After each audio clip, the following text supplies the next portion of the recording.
All right, new episode of Jung Naiv. I have a guest that's been on the show before. Who are you?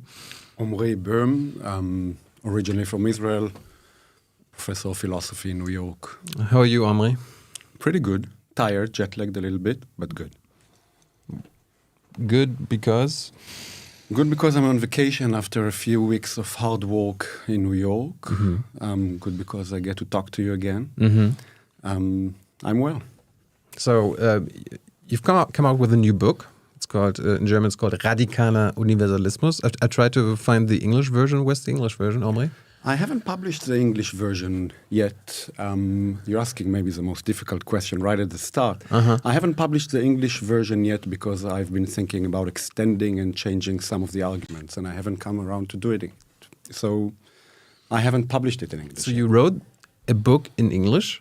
That's right. But it's been published and it's been translated into German. So have you written it for a German audience? No, I wrote it as a thinker, as a philosopher, and as a writer. Mm-hmm. It has much to do with the work that I've done so far in philosophy. Mm-hmm. But while I wrote it, I was thinking a lot whether I should write also a longer book on universalism. And since I'm still interested in that, and since this book came out in German and I've seen the discussions that developed in the German media about it, I've had more thoughts on how to extend it. And actually a lot of people are telling me that I should just get it out in English, and I suspect I'll be able to get it out easily in English if I wanted, but I'm considering extending it. Cutting some things, extending others before getting it out in English. So why haven't you told your German publisher, listen, I want to extend the book, I need to wait another year? Oh, I did. The book came out a year late. Oh. And the book is extremely important for me. In a way, it summarizes a lot of, almost everything that I've done so far in philosophy. Kant, Spinoza, thinking on the Declaration of Independence, the Binding of Isaac, issues like that. And for that reason, it's been a constant work in progress. And as I was writing, I was also revising what I was thinking and also what I was writing. And at some point the book came out, I was very much happy with the result and very much happy with the discussion, but the discussion invited more discussion and more thoughts on my part. And for that reason, I'm also holding back. So, there's a lot about the Bible in the book. You must know that a lot of people here who are watching maybe have never read the Bible. I have never read the Bible. Yeah.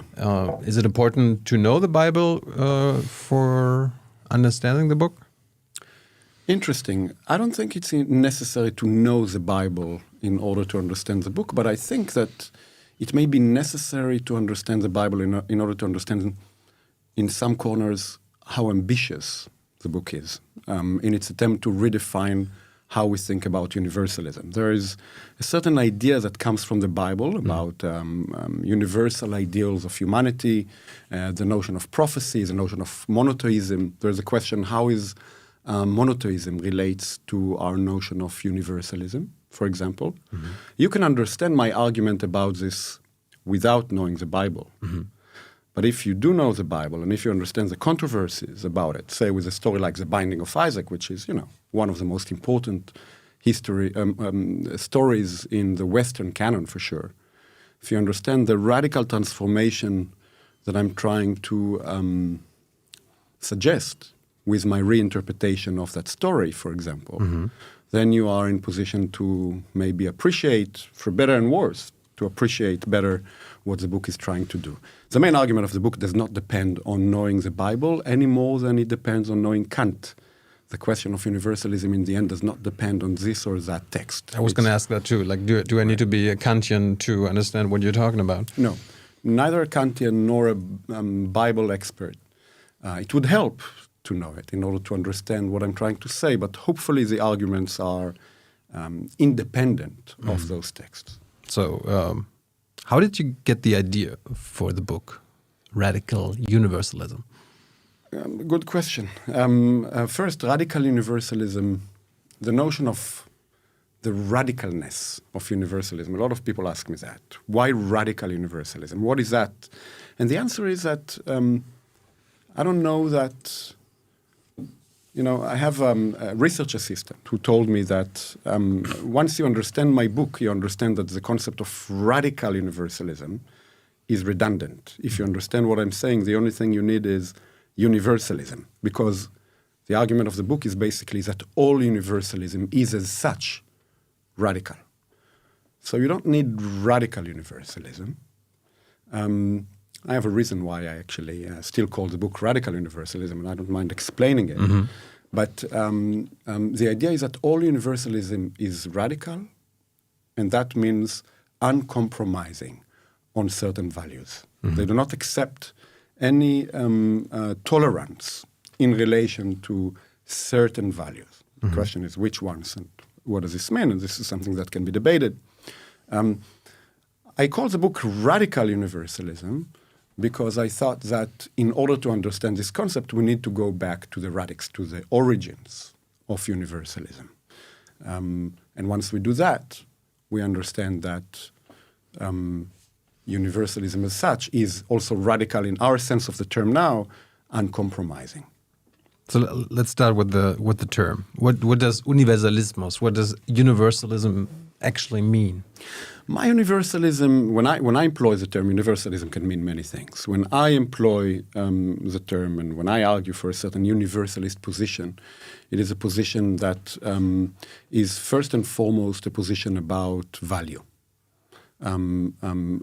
All things that fall under a certain category have the same value.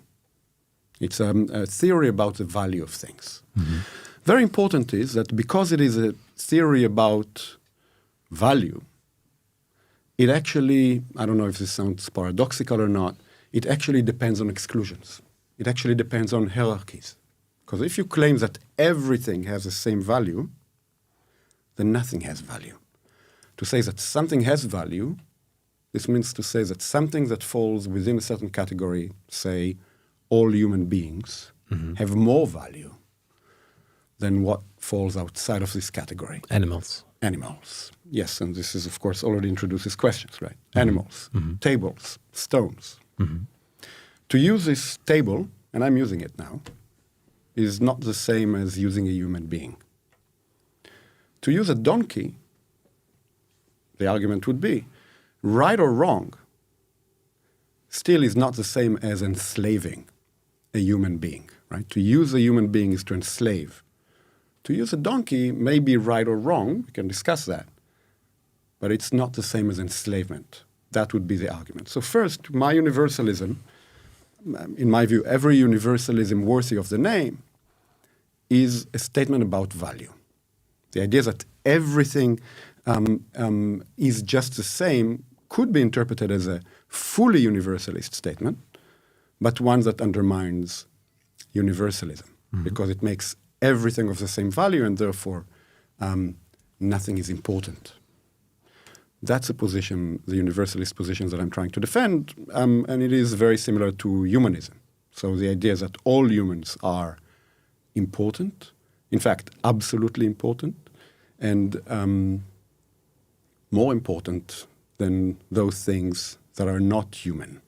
This is significant today in the, let's say, in the philosophical and intellectual and public scene, because humanism has fallen on bad times. A lot of people think that in order to fight our political fights, indeed in order to fight our radical political fights, we need to overthrow humanism.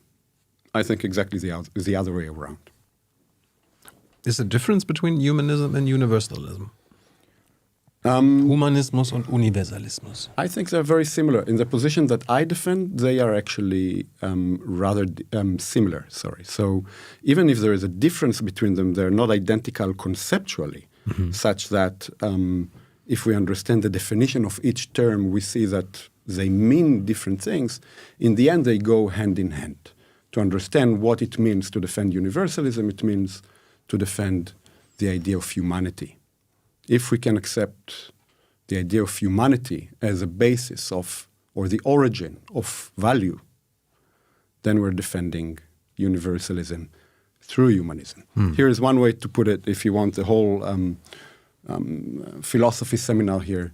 Perhaps we can understand humanism as a ground of universalism. So the reason why we support universalism is our commitment to the idea of humanity. So in some sense, the idea of humanity grounds our acceptance of universal values. So you say universalism is basically a theory about value. Before we talk about certain values that you think about when it comes to radical universalism, what does value actually mean? Good question.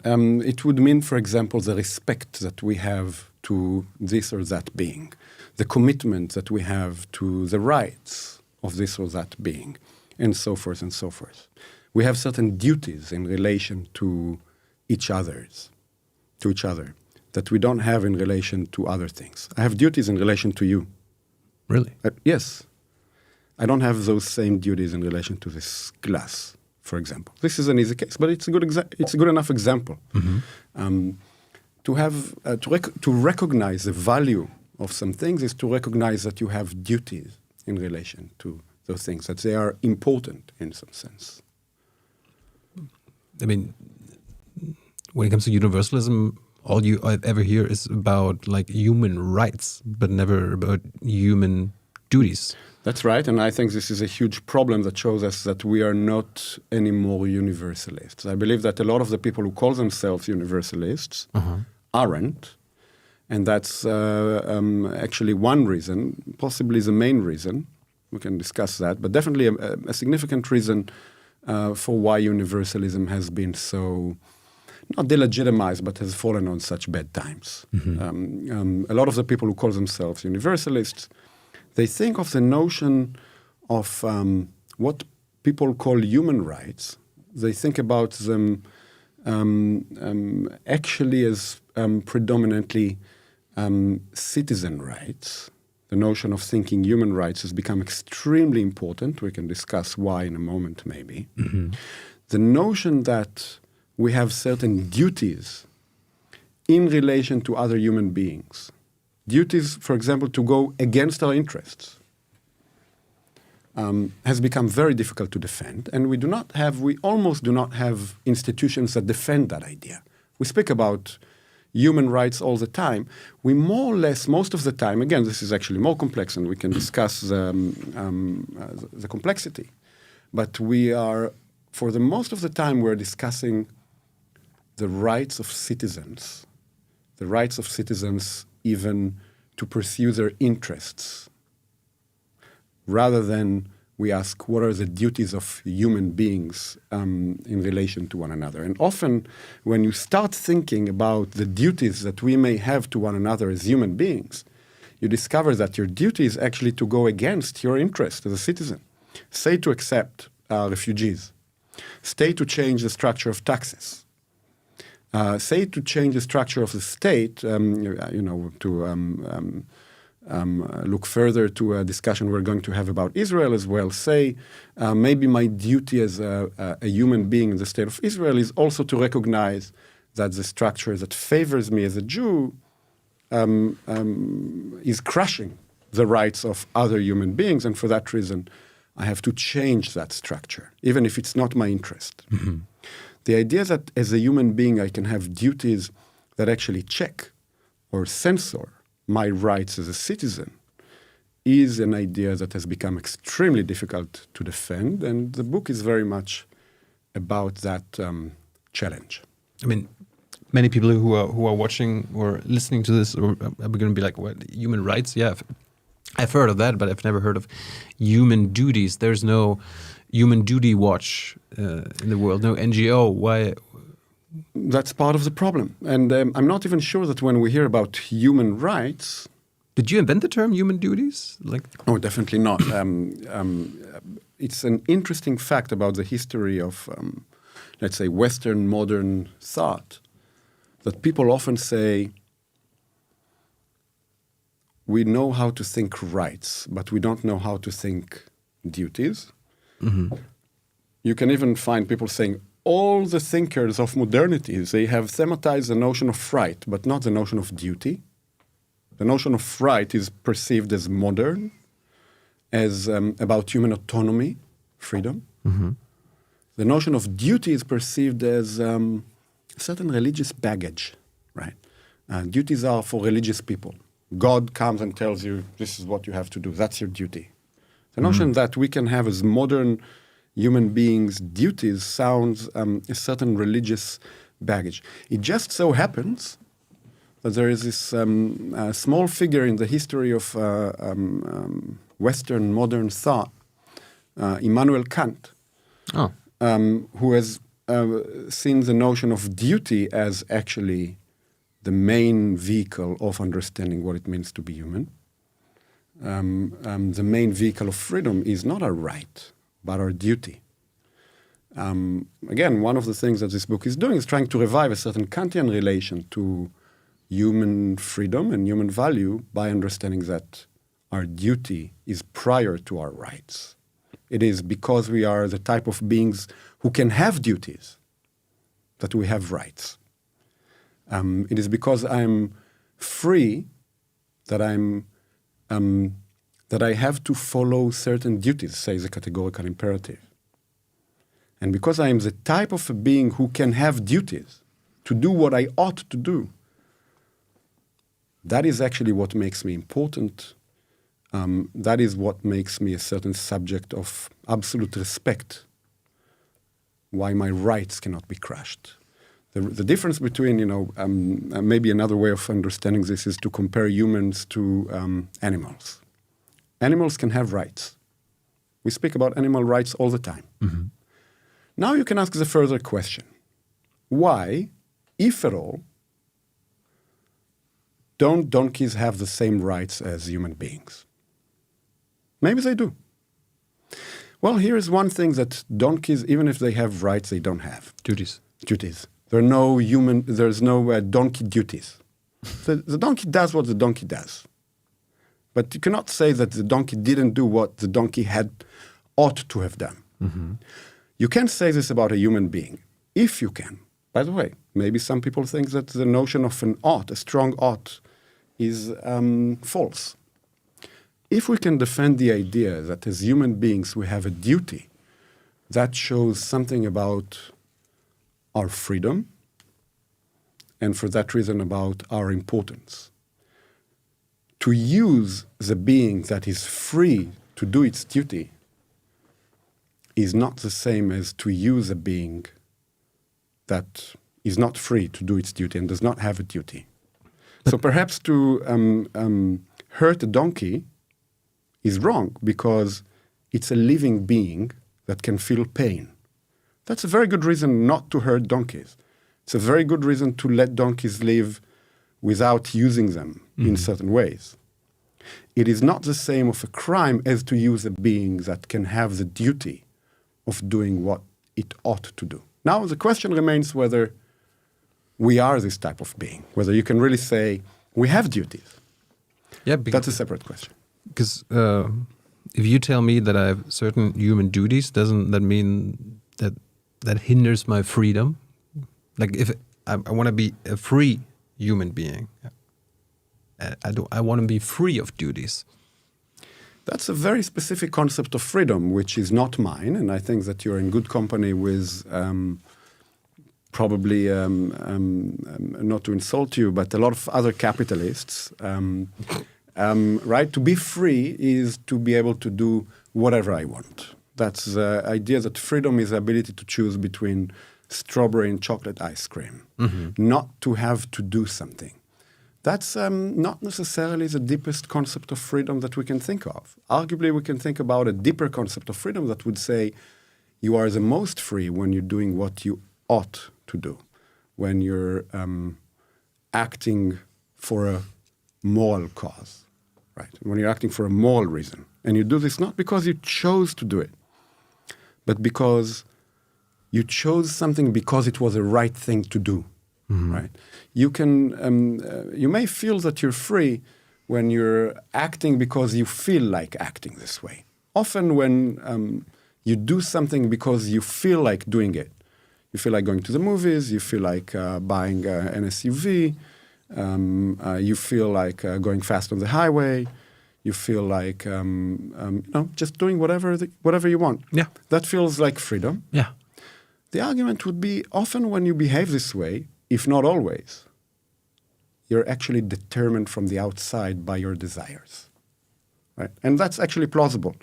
For example, I really feel like buying an SUV. That has something to do with a certain form of life.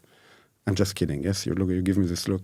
Let's say that that I really feel like buying an SUV.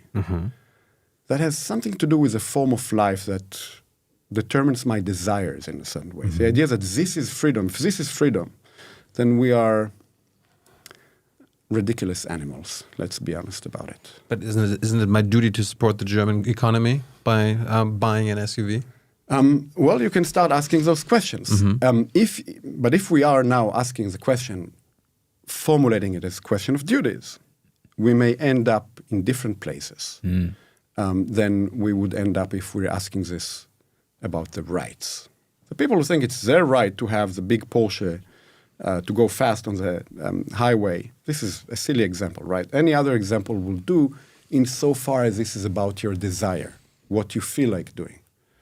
If desire and the fulfillment of your desire is what determines your freedom, then arguably you're not free. This is a very cheap form of freedom, and arguably you are then just a slave of your desires. But do those people not actually mean, okay, I earned the money that gives me the freedom to buy a Porsche, to an SUV, and because I earned that money, I have the freedom to do whatever I want to do with it. That's right. And if that's your concept of freedom, then you're a pretty ridiculous animal that assumes a very shallow concept of freedom. And I think that the answer is that I hope we'll be able to agree that if that's your concept of freedom, then you're not even free at all.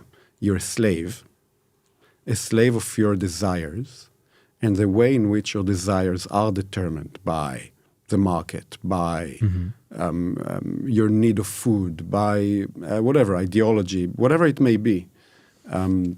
That's precisely the realm in which it becomes almost too easy to show that this is not really freedom.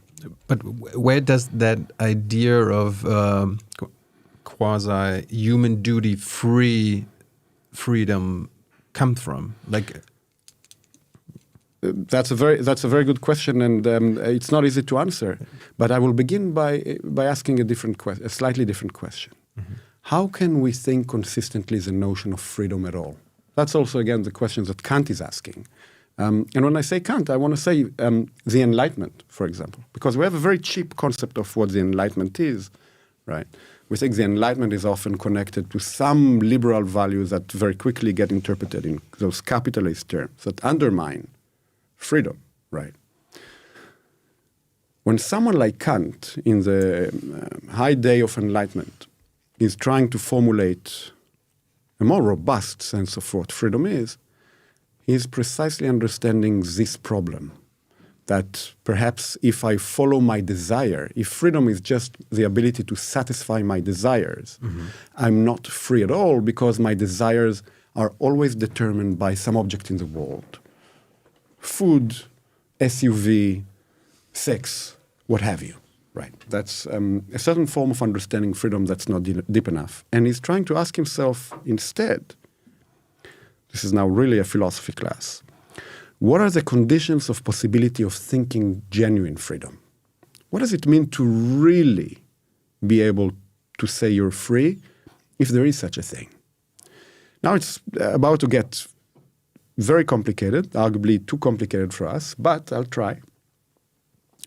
Freedom would be the ability to actually set the end, to actually not pursue an end that's given to you. That's the structure of desire. There's chocolate ice cream, you desire it, and you're free to eat it. Mm-hmm. Freedom is the ability to actually set the end, to say, that's the end.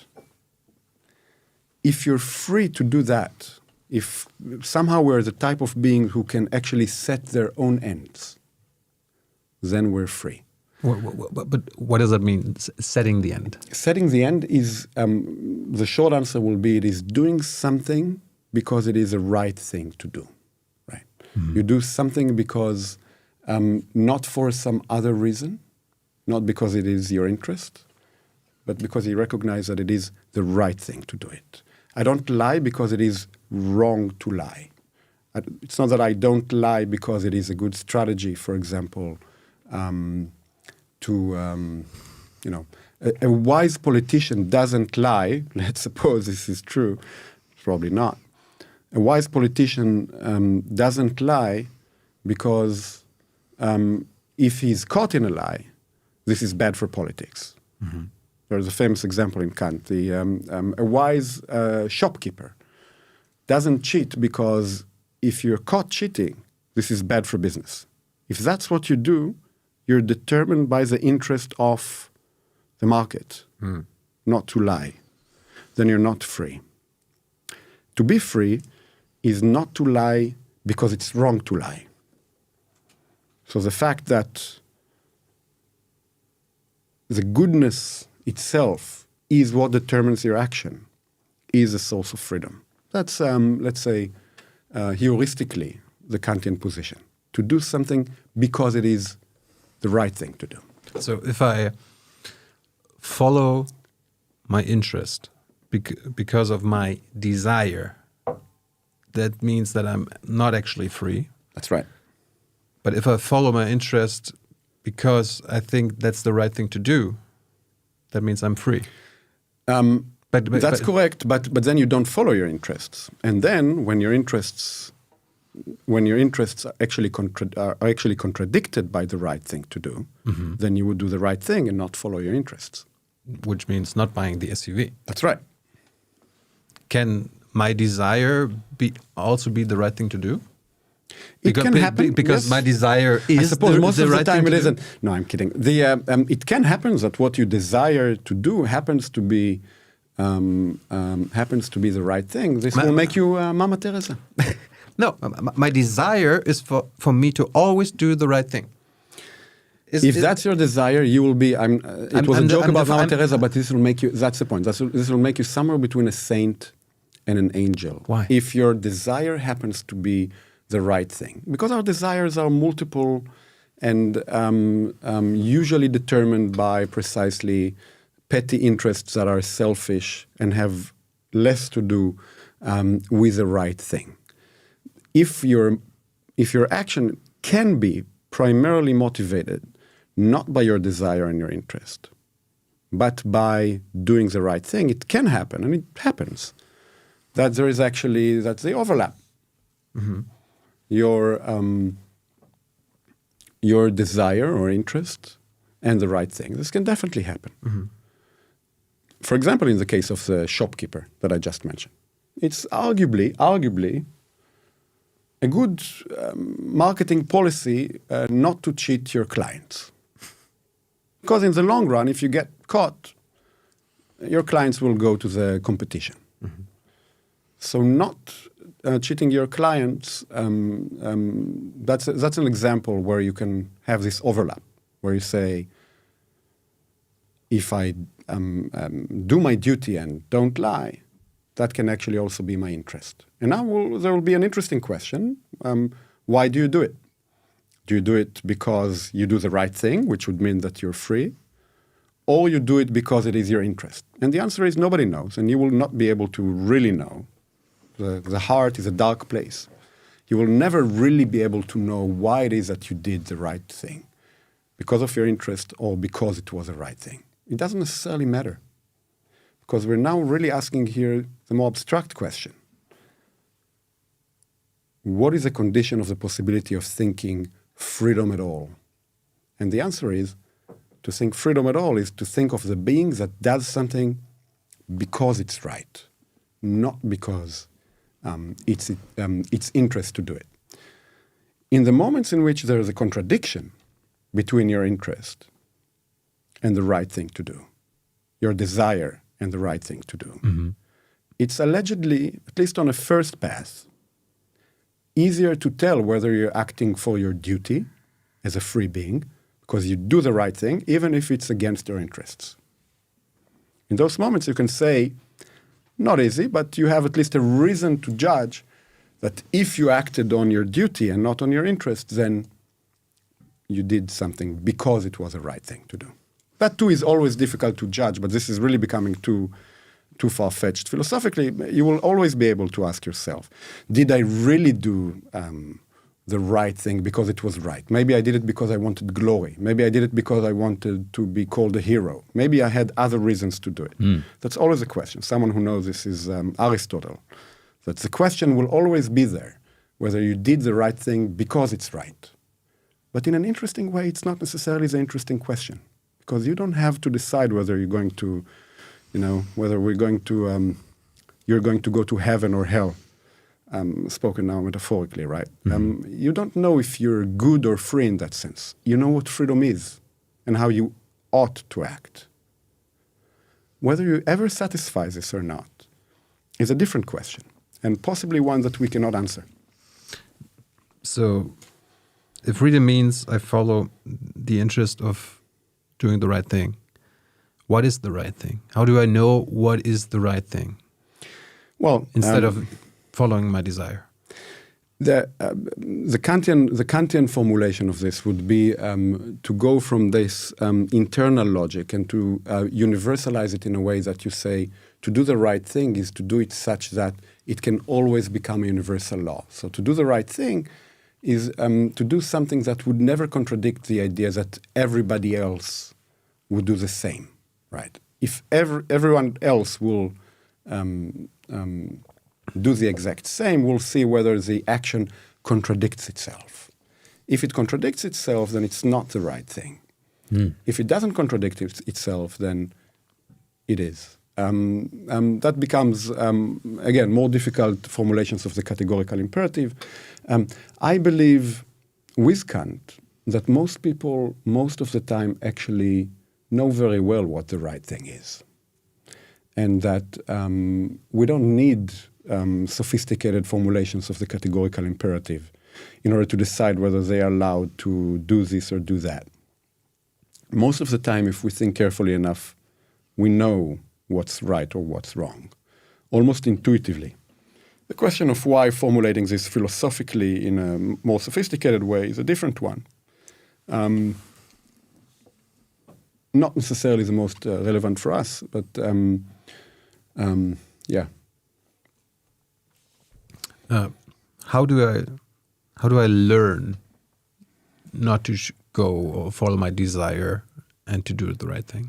Can you learn that, or is it just like turning on a switch? Interesting question. Because I mean, many people who are watching are going to be like, yeah, that makes sense, and that sounds easy. And also very difficult. It's very difficult. I don't know that it's easy. I think it's probably for most of us. It's easy to understand. Yes. It's very difficult to follow. I think that... maybe impossible for... Arguably impossible or very, very difficult. I mean, you said it's impossible to always do the right thing. Probably. Here is an interesting suggestion about the learning. To follow examples of great people. To see examples of individuals who are, you can call them different things. You can call them heroes, exemplary individuals, people who actually acted in this way. That is, people who actually exemplified the idea that human beings can be bigger than just acting for their interests. A lot of people, including people who fight for justice, fight for their interests, and they perceive the fight for justice as a fight for the interest of this or that group, African Americans, women, gay people, Jews, Palestinians, you name it. There's an interesting question there, whether we can formulate the fight for justice as a fight for the interest of this or that group, or as a fight for justice. And arguably it makes a big difference whether you do the one or the other. But shouldn't it be the same? Like if you Not necessarily. Not necessarily. I try to use them in the book. I use Martin Luther King in order to show how this is not the same. That if you're acting, say, for the interests of African Americans, and you're willing to even break the law in the interest of fighting for the rights of African Americans, now comes the question. There are all sorts of things that are unjust that you can do or support or be silent about because you're fighting for the rights of African Americans. For example, in King's day, there was a war in Vietnam. The war in Vietnam was one of the best things that happened to the civil rights movement in the US because it broke the old structures of the state in a way, or at least it shaked some of the taboos of the state, because African Americans were brothers in arms of a lot of white soldiers, because the state was committed to some of the black veterans who came back from the war, and so forth and so forth. The war was, in a way, one of the vehicles that enabled the civil rights movement. One of them, far from the only one. In the civil rights movement, you can see that some people, for that reason, thought that they have to be either silent about the war or even support it, to show that they are part of the American Union, that they are good American patriots. The question whether Martin Luther King would go against the war, as he did, very vocally, even though that was not in the interest of African Americans, the urgent interests of African Americans, was a big question. Of course, Martin Luther King chose fighting for justice, not just for the interests of African Americans. That's one example. If those in the civil rights movement who fought for the interests of African Americans, concretely, not in the abstract, not to justice, have ended supporting the Vietnam War, unlike Dr. King. That gives you the example. So, like, if people in Germany fight for the rights of LGBTQI people, does that mean they are always fighting for humanity itself? That's a question. That depends on who fights what, how. When we fight for the rights of LGBTQ people, as we should, as we ought, absolutely, we can ask ourselves, are we doing this because we're fighting for the concrete interests of this or that group? Or do we do this with a certain view of humanity, the rights of humans? We support justice in the abstract. And that's a very good reason to support the rights of LGBTQ people. Or we say, no, we support the interests of this or that group. The difference that I formulate now sounds very abstract, but I think that when you see social justice debates unfolding today, the question matters a lot, actually, whether people really are fighting for humanism in the abstract, or precisely despise that notion and fight for the interests of concrete groups. That's one thing that's on the table when we're asking ourselves, what's the right thing today to promote social justice struggles? But wouldn't, like, leftist identity activists, wouldn't they always say they're fighting for humanity? I don't think so. Not at least the ones that I'm familiar with. In fact, they would say that the ones I know would argue that the idea of humanity is part of the problem, because it was in fact the engine to exclude all those who did not belong to the group of the privileged. So the category of humanity, that's the argument. I don't accept it at all. But the argument that it needs to be listened to, it needs to be taken seriously, is precisely the other way around. In order to fight our social justice wars, revolutions, we need to undermine the notion of humanity, because the notion of humanity that was familiar, at least from the days of the Enlightenment, always served to exclude others, right? African Americans were not really human, for example, and so forth and so forth. So the question whether the category of humanity is something to be defended or rejected is definitely on the table. And I would say that, at least where I come from in New York, there's almost a consensus that the category has to go away, precisely not to be defended. I mean, when you think of the Declaration of Independence in the United States, 18th century, it starts with all men are created equal. Right. You could understand it nowadays as all human beings That's right. are created equal. But certain groups, you explain, understand all men, not women, not other That's right. people. Only men are created equal. Then others say, okay, they meant all white men back then, Right. and not black men. There are several questions here. One question is what the founding fathers actually meant.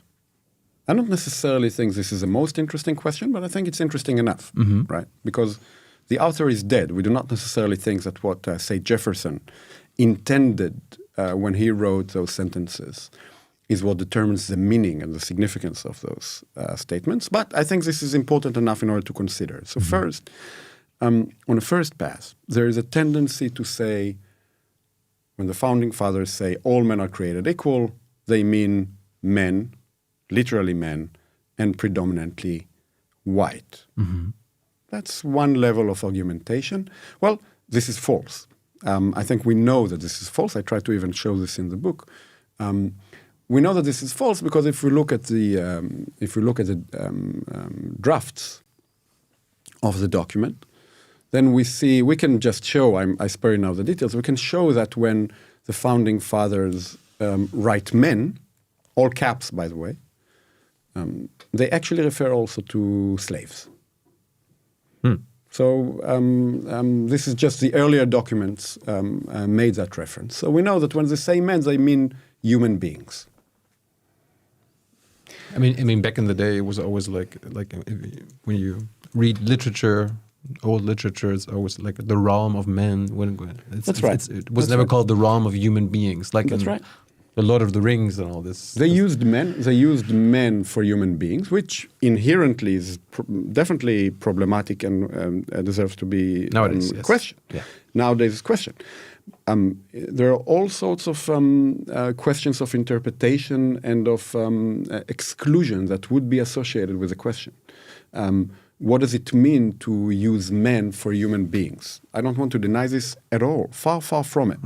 However, this is not the same as claiming that when, say, the Declaration of Independence says we hold this truth to be self-evident, that all men are created equal, that men refers just to white males.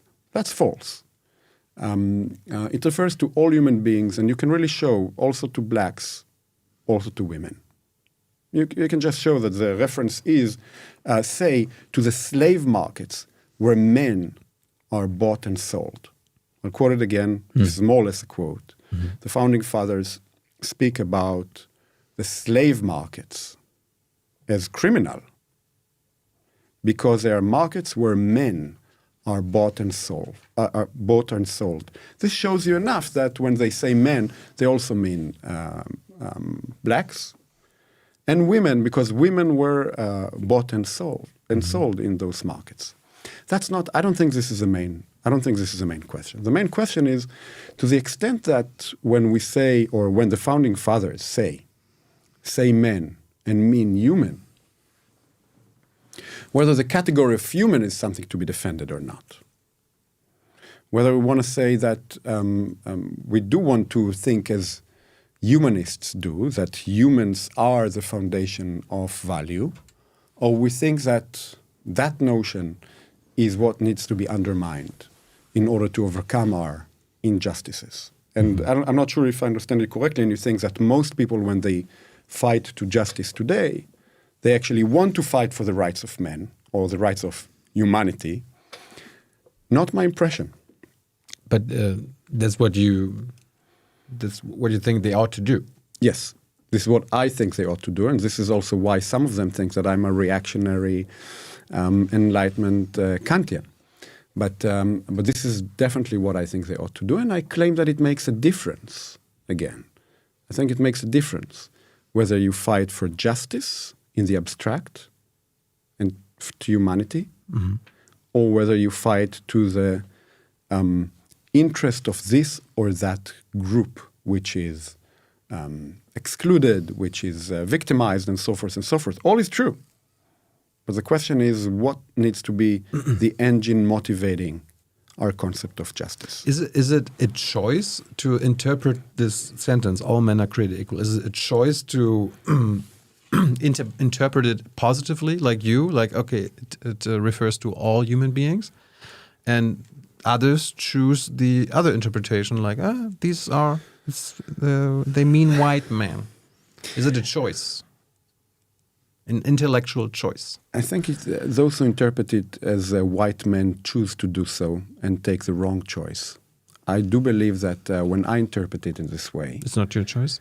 I don't think it's just my choice. I think it's a truth because it is founded on the documents written by the founding fathers. I would be extremely interested to see how the people who claim that the document refers to white men only interpret the paragraphs in which the same document refers to slave markets where men, all caps, are being sold and bought. That's my reason to think that this is not just my choice. By the way, I'm not against choices. I think choices are important and good, and there are better choices and worse choices. In this case, freedom of choice. In this case, I stand behind the evidence and not behind the choice. But again, I don't think this is the main thing.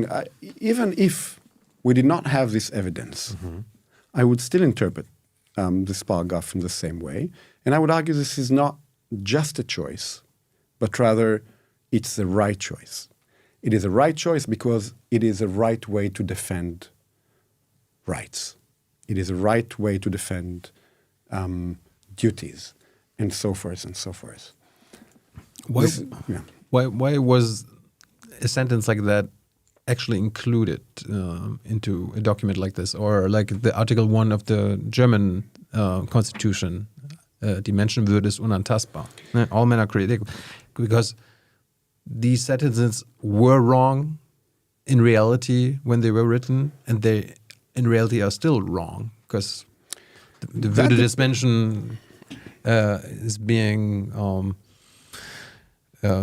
treated like shit every day here, or for some people. That depends on your concept of reality. Easier when we say we hold this truth to be self-evident, that all men are created equal. Obviously, we look around us and we know that not all men are created equal. So the question is what's meant by the statement. If the statement is measured by the reality of inequality between human beings, then obviously it's false. And the question is, why is that stated? Because it's the right thing to do. Right. So the idea that all men are created equal is arguably true. We need to talk about it in a moment. It's arguably true not because we are equal. You're much more beautiful than I am. I run faster than you. I have much more money than you do, and so forth and so forth. I'm sure that's true. So we're not equal. We're not the same, and we're not equal. The question is whether we are equal in our rights, in the respect that we command, and so forth and so forth. And that's something that's true regardless of the what you call here reality, and the philosophers may not call reality. They would call it maybe appearance. They would call it circumstance. They would call it contingent situation, and so forth and so forth. The question is whether when we think about the deeper truth of things, then we are equal because we're equal in the respect that we command, the fact that we have the same rights. And if we don't have the same rights, the fact that we ought to have the same rights. That's on a first pass. And then the next question is, which is the really difficult one, what would make that true? What would make that truth true? Obviously, when it comes to the world where we just appear, we're not equal. Now we take the further step and we say we're equal because we command the same respect as human beings. What grounds that? Is it science? Is it religion? What grounds the claim that you and I, even though we're so different from each other, still have the same würde, have the same value in that sense? And then it becomes very difficult to defend that statement. Is it evolutionary biology? Of course not.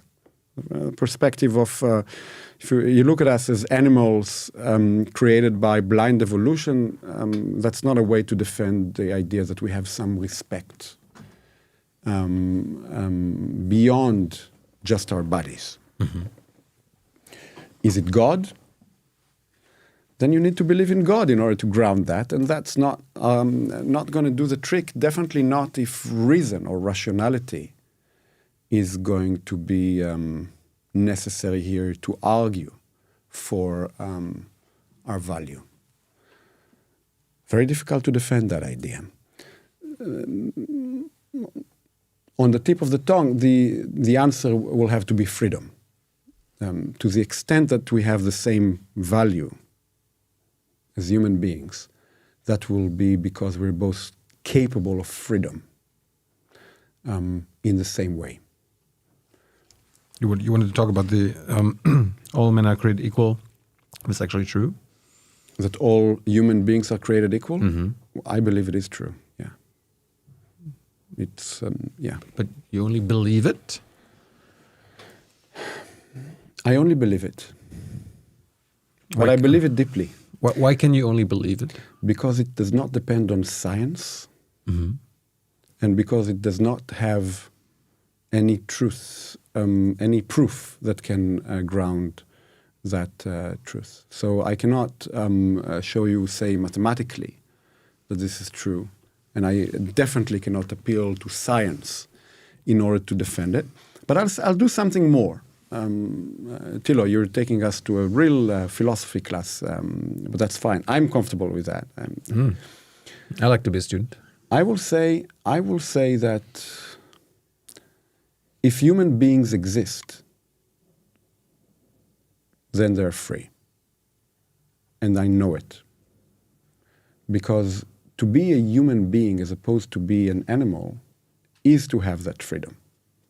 So I actually am willing to make the statement that if human beings exist, they're all free and equal. What I cannot prove to you is that human beings exist. Why? It's possible that we're just wise animals and that our existence is reducible to the petty beings who are just seeking the satisfaction of their desires. Most people who accept Darwin and think that you're a bad person if you limit your acceptance of evolution theory as defining human beings, would have to say that human beings don't exist. Wise animals exist, and that's not the same. I would argue that to be a human being is to be the type of being that can follow an ought, that can follow duties, that can be free. That's something that cannot be explained by evolution. If we have that capacity, then we are free and equal. But if we don't, then we're not all free. But explain that to a prisoner. I'm not sure what difference the prisoners. He's not free. He's not free to That's buy the that definition SUV. of being in prison. He's not free to buy that SUV, and he's not free to choose between strawberry and chocolate ice cream. That's true, but the prisoner. How can he be free? The prisoner demands our absolute respect as a human being, and she does. If she does, as a human being, because she's free, because she's capable of following. She's a being who's capable of following duties. If that's true, I don't think it makes any difference in the case of the prisoner because their actions are inhibited. What I would say that, to the extent that this is our view of human beings, it imposes a lot of constraints on how we ought to handle prisoners, probably with much more respect than we do in most countries. That is a different type of question. But the question of the limited freedom of prisoners does not challenge that view, I don't think. Okay, back to this conflict of human rights versus human duties. We know when it comes to human rights what that means. You know, there are a lot of examples, and we usually talk about individual rights. Why are there no collective human rights? There are collective rights. I mean, for example, the right of self-determination is a national right. Right. So when people speak about national rights, say the right of Jews to self-determination, the right of Jews to have their own state, the right of Palestinians to have their own state. They're speaking about collective rights. And once you recognize the existence of the collective, you sometimes recognize the existence of the right of this collective. Not necessarily. People can believe that collectives exist, but that they are not subjects of rights. But most people do believe that if a certain collective exists, then it has some rights. I belong to those people. I think that collectives do have rights. Collectives have rights because collectives are essential to the existence of human beings. To be a human being, to be a free human being in the sense that I just tried to define, would be impossible outside of a certain collective, I would argue. That's controversial too. One can debate that. But for that reason, collectives are important. Collectives are not important as such, but they are important as derivatives of the importance that they have to human beings. To make a collective important as such is to be a fascist. Let's be clear, right? So to believe that a certain collective is as such important because a collective is important. I don't want to speak too fast. It makes you almost immediately a fascist, if not immediately.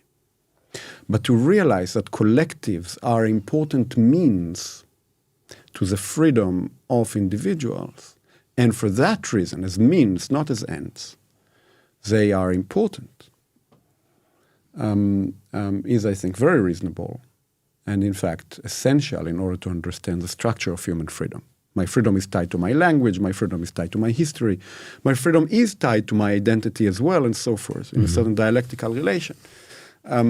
So for that reason, collectives need to be defended. Are there collective human duties? Wonderful question. And since it has become so difficult to defend human rights and individual duties, it is a very interesting question how to defend the notion of collective duties. However, they definitely need to exist as well. The case of Germany is an obvious one. I do believe that... I mean, there are German interests, like when it comes to economic decisions, political decisions. We have interests. We can follow our collective desire in, let's say, getting richer every year. Yeah. By the way, not necessarily your interest to get richer every year, because there's an interesting relation between getting richer every year and killing the environment for your kids.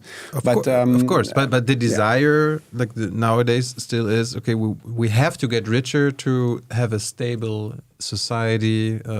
We have to be part of this capitalist global system. Otherwise, everything would go to anarchy. Yeah. But if there are collective human duties, there should also be a collective right thing to do. And if we think about it hard, this collective desire of Germany is killing us because everybody else is following it, and it's killing the planet.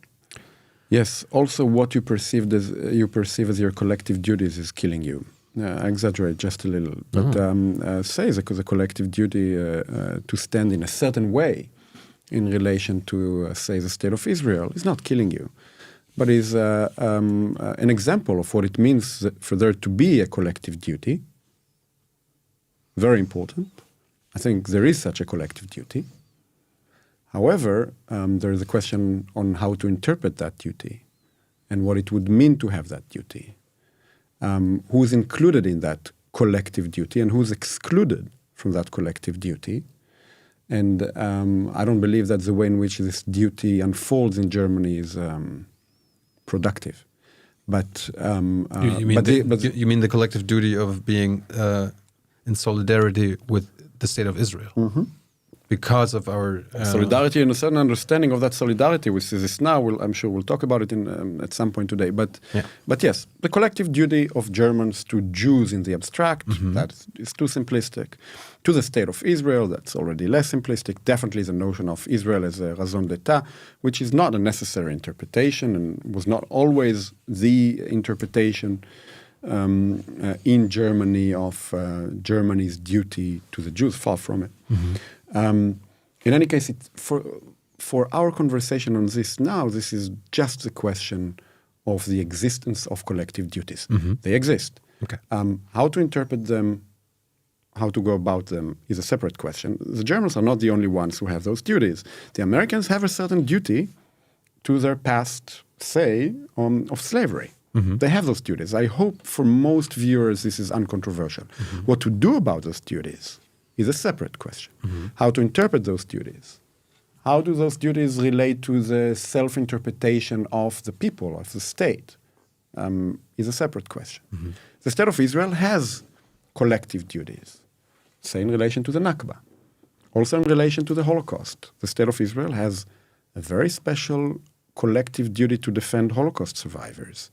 Maybe in Germany, when this is stated, it sounds obvious to the point of meaningless. Not true. The state of Israel does not always do a great job defending the rights and the interests of Holocaust survivors, even when they are now very old and often very poor. There are big debates about this and questions of legislation in Israel and so forth. Mm. Arguably, it is a collective duty to recognize it. Again, there are all sorts of interesting questions that can emerge here. First, how do you separate duties from interests?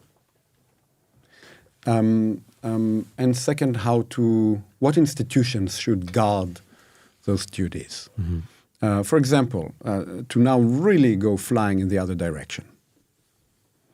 If you understand my radical universalism and you want to see why it's radical, I'll take it for a moment from the opposite side. The Palestinian people have a certain duty to understand the Holocaust, to understand the worries of Jews. The reason is that even though the Jews are in a very difficult relation to the Palestinians, and I put it here mildly, and I think my position is familiar enough to know that I understand, to say the least, the ways in which the Jews have occupied, persecuted, expelled the Palestinians. We're now living together. And that's not going to change. It is a duty, even of people who can be understood as victims in this story, to understand the history of the people with whom they're supposed to live together. That shows you how radical the concept of duty is. I deliberately go there, right? Because it shows you that when you can insist on the duty of someone, it's a very strong term. It's not just the duty of the Germans to understand it. It's not just the duties of the Israeli Jews to understand what they've done with the Nakba. Duties understood as absolute duties of human beings require something from us, which is radical. Radical precisely in that they demand something from me, and I suppose a large chunk of our show tonight will be also about that. Mm-hmm. Good. I remind that also because it has become very difficult to think those notions. To think, it's actually the duty of Palestinians to understand that. It is not the right to not care about it because Israeli Jews have become their occupiers, for example. That makes it complex and interesting. But nobody in their right mind would deny, like, your position of we need to understand the other side. Everybody would be like, yeah, of course, Omri. Of course. I try to put myself in their shoes and try to understand them, Good. So what's so controversial about it? First, I'm not sure that everybody agrees about the understanding of the other side. You're great, so it's obvious to you that it's always necessary to understand the other side. Understanding is not enough, right? You don't just understand the other side. If you're, say, a Palestinian who understands why the Jews did whatever they did, that's nice. Mm-hmm. It's not just about understanding. It's actually about politics, a form of action, about how you understand your solutions to specific situations in the present. To have a duty is to have a certain call for action, not just for understanding. A lot of people can understand sit in Australia and understand why the Jews acted the way that they did. That's nice. The question is whether it demands something from you, whether you would change the way, say, you would construct your own state in relation to that, and so forth and so forth. So, like, if I want to do the right thing and care about my human duty, I not only try to understand other people on the other side, I also realize what I can do about it. That's right. And the human duty is to do something about it. That's right. And not only think about it. That's right. The concept of duty is cannot be separated from the concept of action, and cannot be separated from the idea that sometimes it goes against your interests, for example, right? That was why I went so fast to the far-fetched example of the Palestinians. It is not obviously their interests. It's not. We would understand them in some bad sense of the concept of understanding. Mm-hmm. If they wouldn't like to care about whatever happened to the Jews in Europe many years ago, we'll sort of understand why they don't care about that, maybe. You say not only they need to understand it, it is their duty to understand it and act upon it. And again, for now, I only mention this because I think it's a powerful example of why this is radical universalism. The demand of duty definitely demands something from me in relation to the Palestinians. Definitely. Much more than what most people are willing to say and do most of the time, right? Mm-hmm. I point out that it also requires something from the victims, right? It requires something from victims as well. It requires something from those whose interests are more urgent sometimes, this action. I just want to show the challenge that the concept poses. It poses a challenge. It's not an easy concept to say, as an Israeli you have the duty to do this and that, to ensure the rights of Palestinians. I think for most people this would like to hope, relatively easy, even though it's not. But it requires more than that. So if we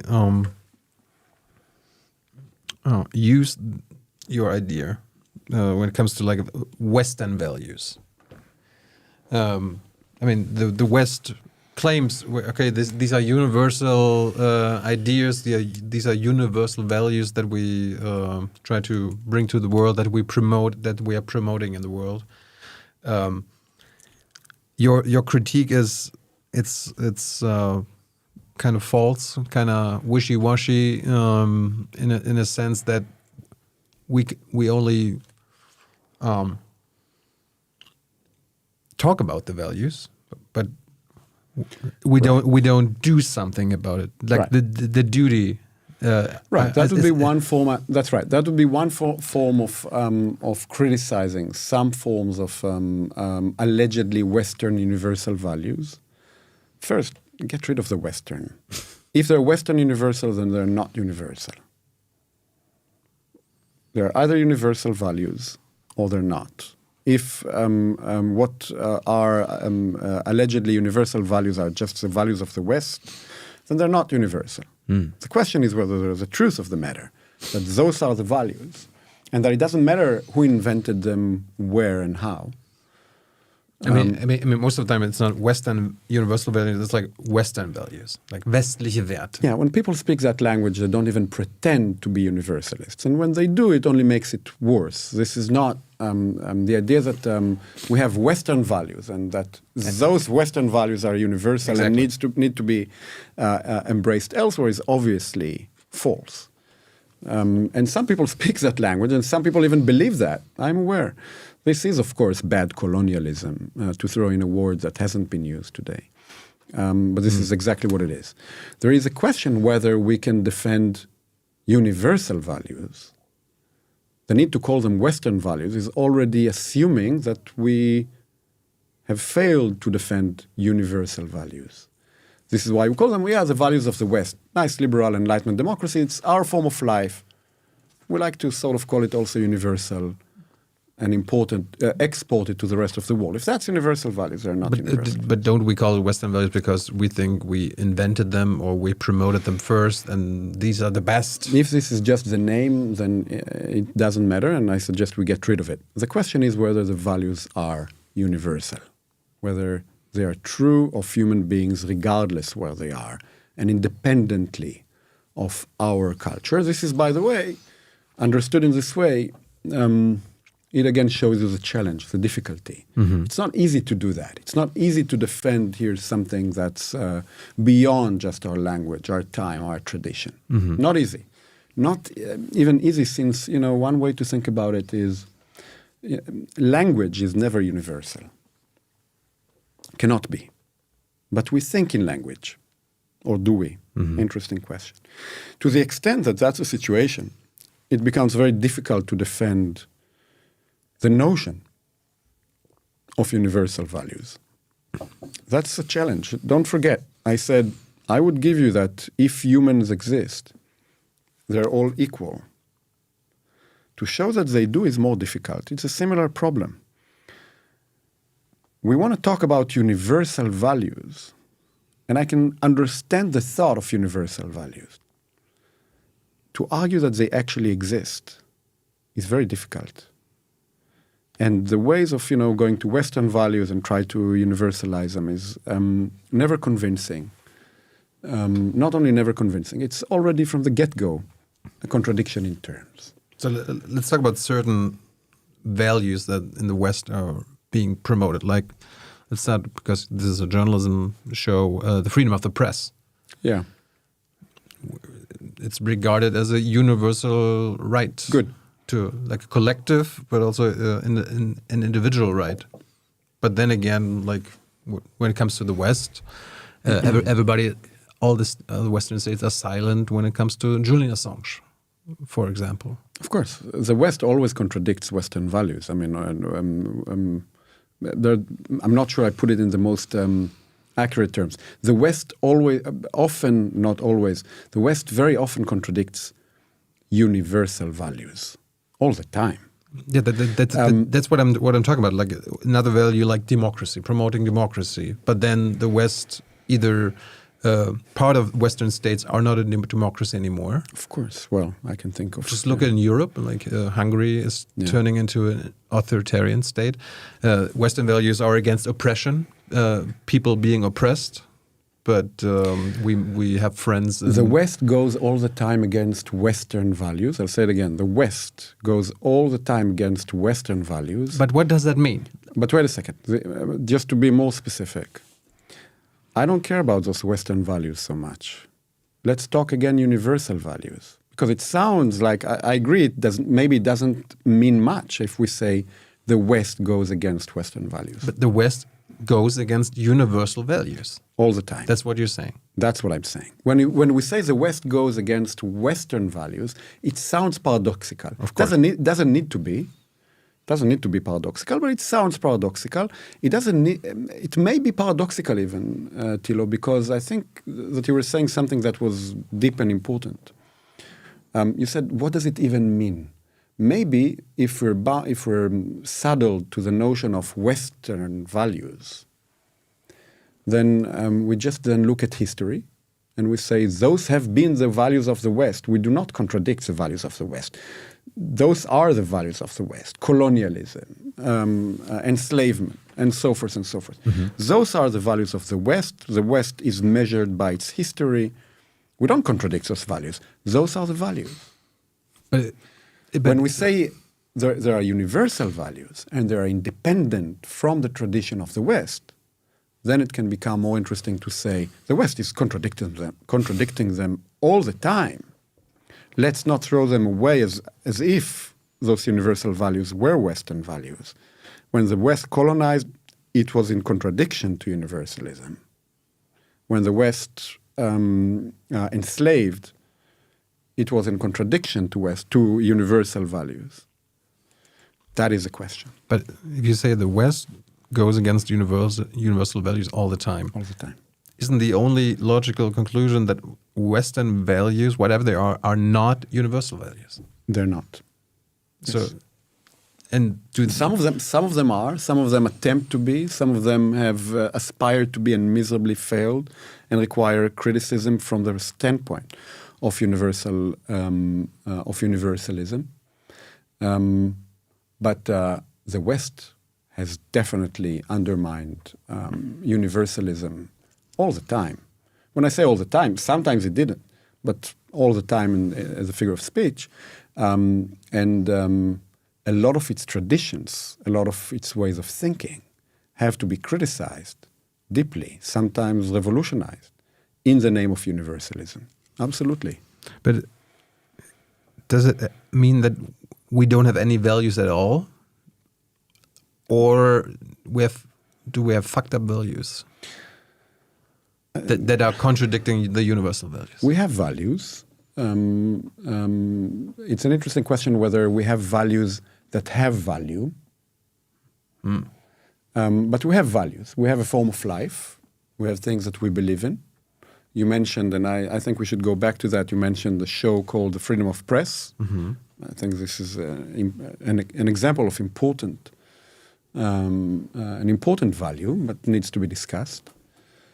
I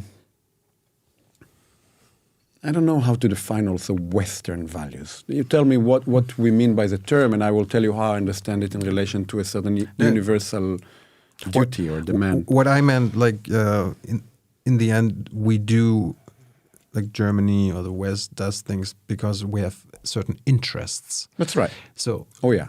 Does that mean that because we go by our interest, we don't have any values and we only pretend to have values? Or do we have the wrong values? We have the wrong values. Okay. I understand you. I think that it would be true to say that the West, whatever exactly that means, but a certain Western form of life, a certain Western form of politics has elevated the notion of interest to the level of a golden calf. And the notion of interest, even worse than being just a golden calf, has become the defining feature of what it means to be rational. I'm rational if I'm following my interest. I think that notion is definitely deeply associated with a certain Western form of life on the level of state politics, of the level of economics, of the level of individual way of life. And to the extent that that has come to define or almost define our form of life, I think it has deeply undermined, contradicted, corrupted, betrayed the idea of universalism. Mm-hmm. But why? I mean, when you listen to the German government, other Western governments, they promote those what they think are universal values. They don't talk about our interests. But then again, we always go against the universal values. Why do we do that?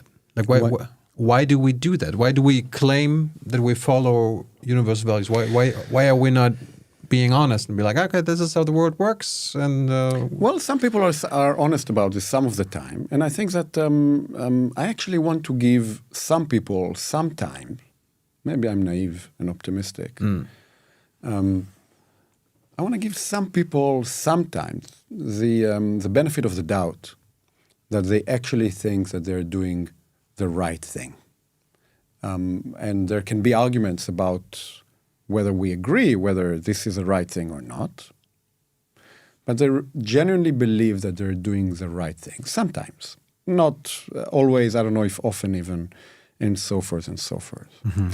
Some people even think that to do the right thing is to embrace this ideology of interest. Mm-hmm. But if we want peace on earth and tolerance and progress, what we need to do is to promote a culture where people don't speak about justice, this fundamentalist, extremist, radical notion, but rather the notion of rational interest. People would pursue their rational interests, and this is how we would promote society. This is how we would promote justice, and so forth and so forth. I think this is an awful mistake to make, but I'm prepared maybe to give some people the benefit of the doubt that they actually believe it, that they actually think that this would be the right thing to do. In any case, they would be wrong to think so. Human beings are capable of freedom. Human beings are capable of doing the right thing. Otherwise, they're not human beings at all. Why we've come to almost always undermine a certain culture in which human beings are taken seriously as capable of so much more is a good question.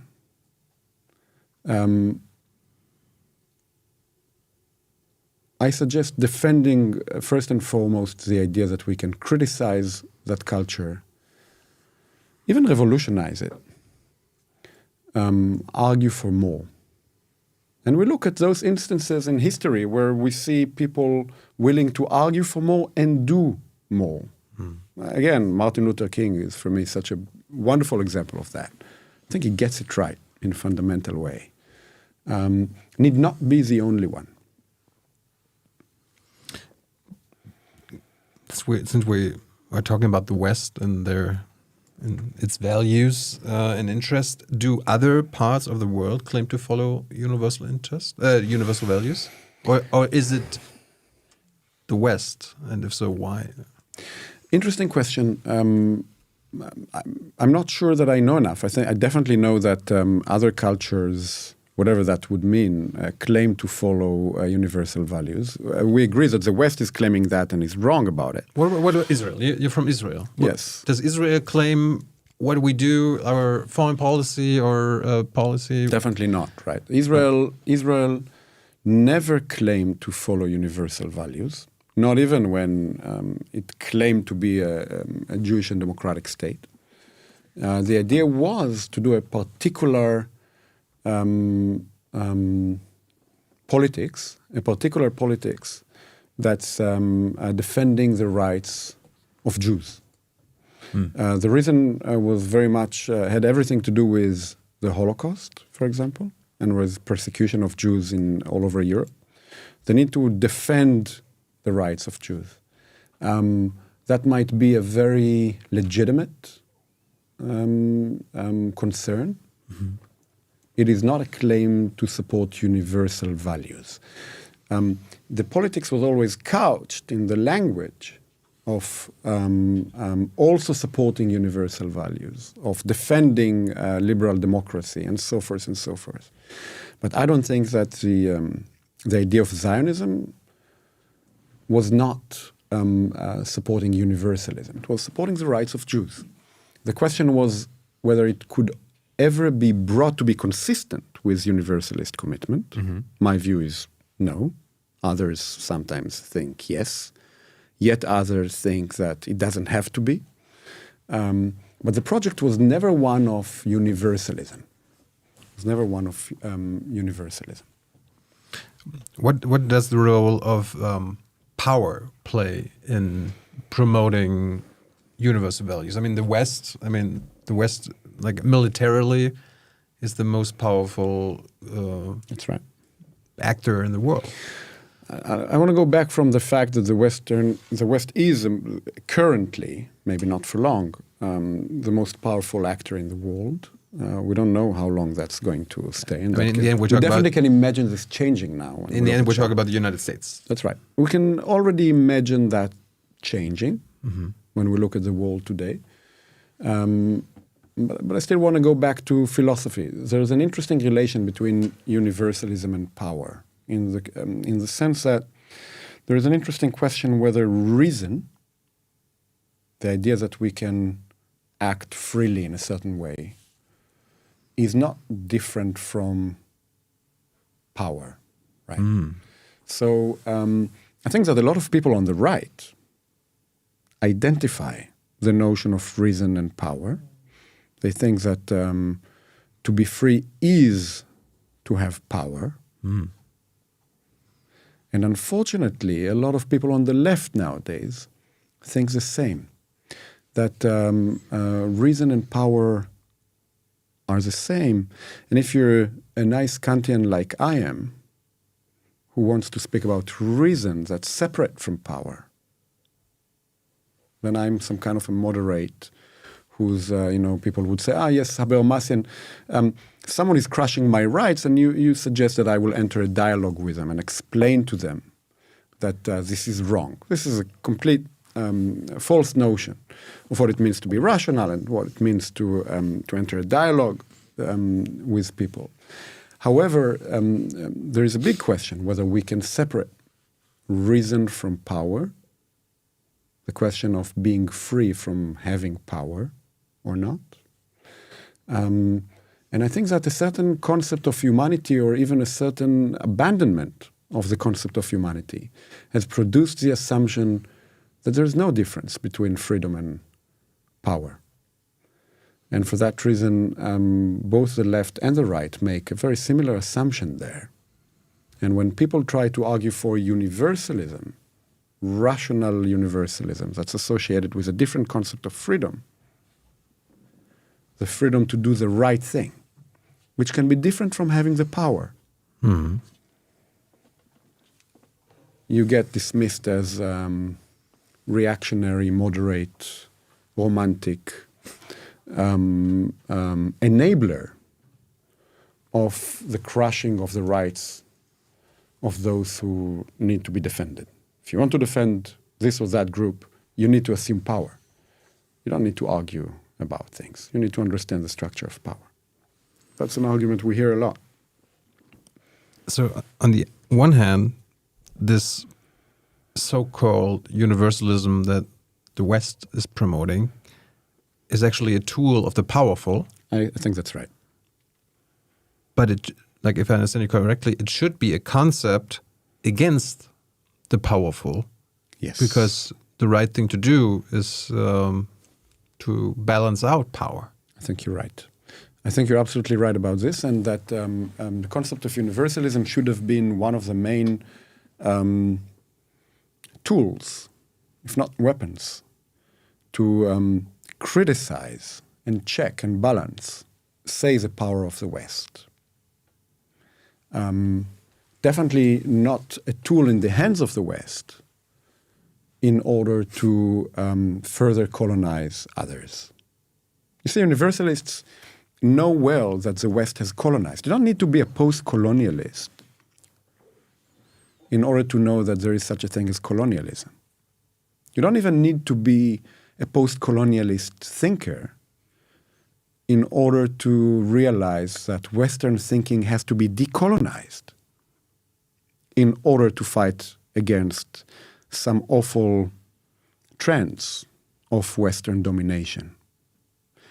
The question really is, and this goes to what you're saying, the question is really whether we think that the notion of reason itself is the main vehicle of colonialism that needs to be decolonized, undermined, and so forth, or the other way around. Whether the concept of reason, the strong one, not the one that identifies reason with interests, reason with power, but rather a certain concept of reason that identifies reason with duties towards humanity, whether that is actually the vehicle to checking also the power of the West, to insisting that when the West is misusing international law to its own purposes, then it should be criticized, and so forth and so forth. But with this universalism, the powerful abuses this tool of the weak. What's the solution? Like taking it away, yes, or making the powerful realize what they are using? Well, that depends. Sometimes that goes back to the question of whether we need to argue against domination or also fight against domination. Exactly. And we need to do both. We need sometimes to fight against domination. When people attack you, you need to fight back. I'm not a pacifist. But sometimes we also need to argue. And definitely within the West, it makes, I think, a lot of sense to argue and try to convince people that they have certain duties, that certain concepts of human value ought to be reclaimed because they have been abandoned. They haven't produced colonialism and occupation. Precisely abandoning those concepts have produced those bad phenomena. The question of how we also understand the fight, the struggle against it, is a difficult one, because once violence comes into the picture, we need to ask questions. I think that they can be solved. I don't think that, the violence itself is messy. The talking about it is less complicated. Even though some people think that it is, I don't think that it poses the same problems, to my view, that others think that it does. But we need to insist that the West, precisely because it claims to be committed to be universalistic, that the West would actually fulfill that commitment. There are two ways to go about it for me. Like either say, yeah, the West goes against universal values, so let's just abandon that bullshit because we are lying to ourselves. That's a non sequitur. Or we're like, okay, we are betraying those universal values, which are the right thing. Let's not betray them anymore. Yes. So I do the latter. Yes. I think that a lot of people do the former. And I find this unconvincing.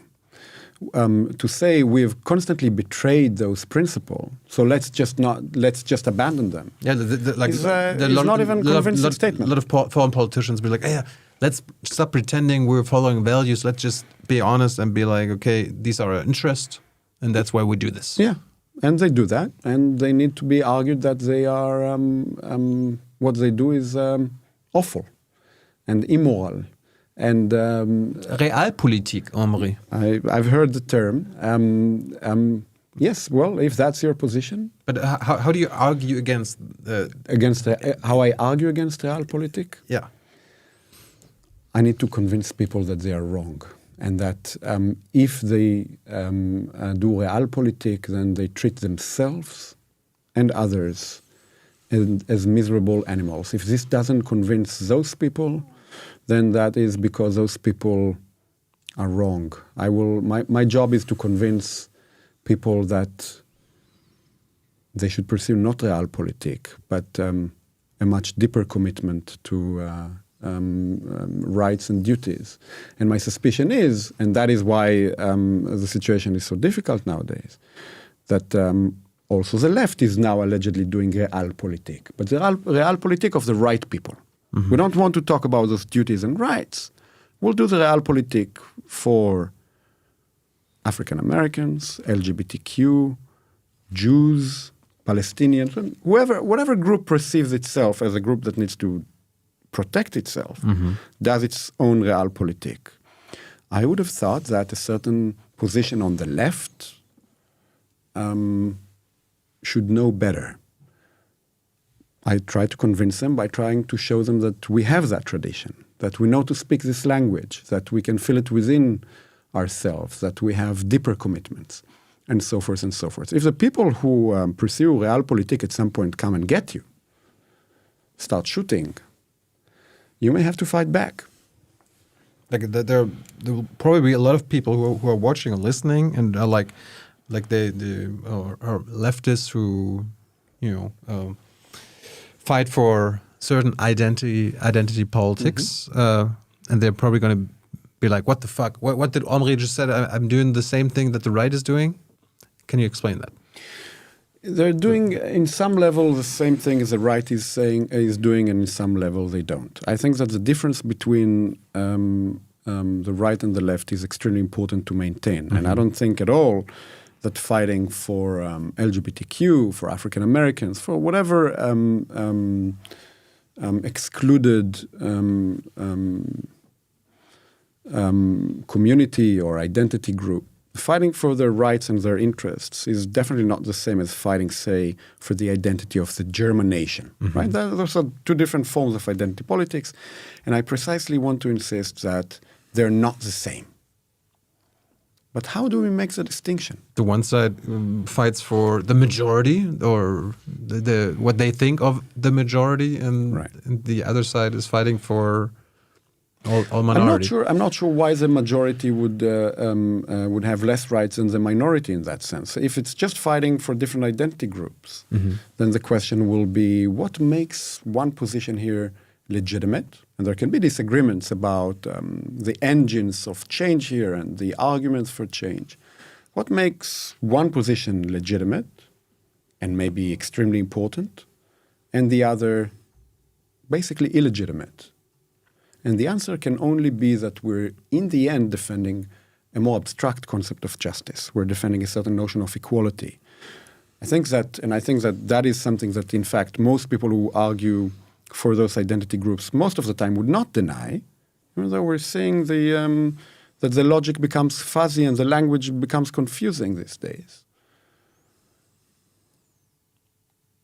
When people are defending this or that identity group on the left, in the end, they defend the equality of that group.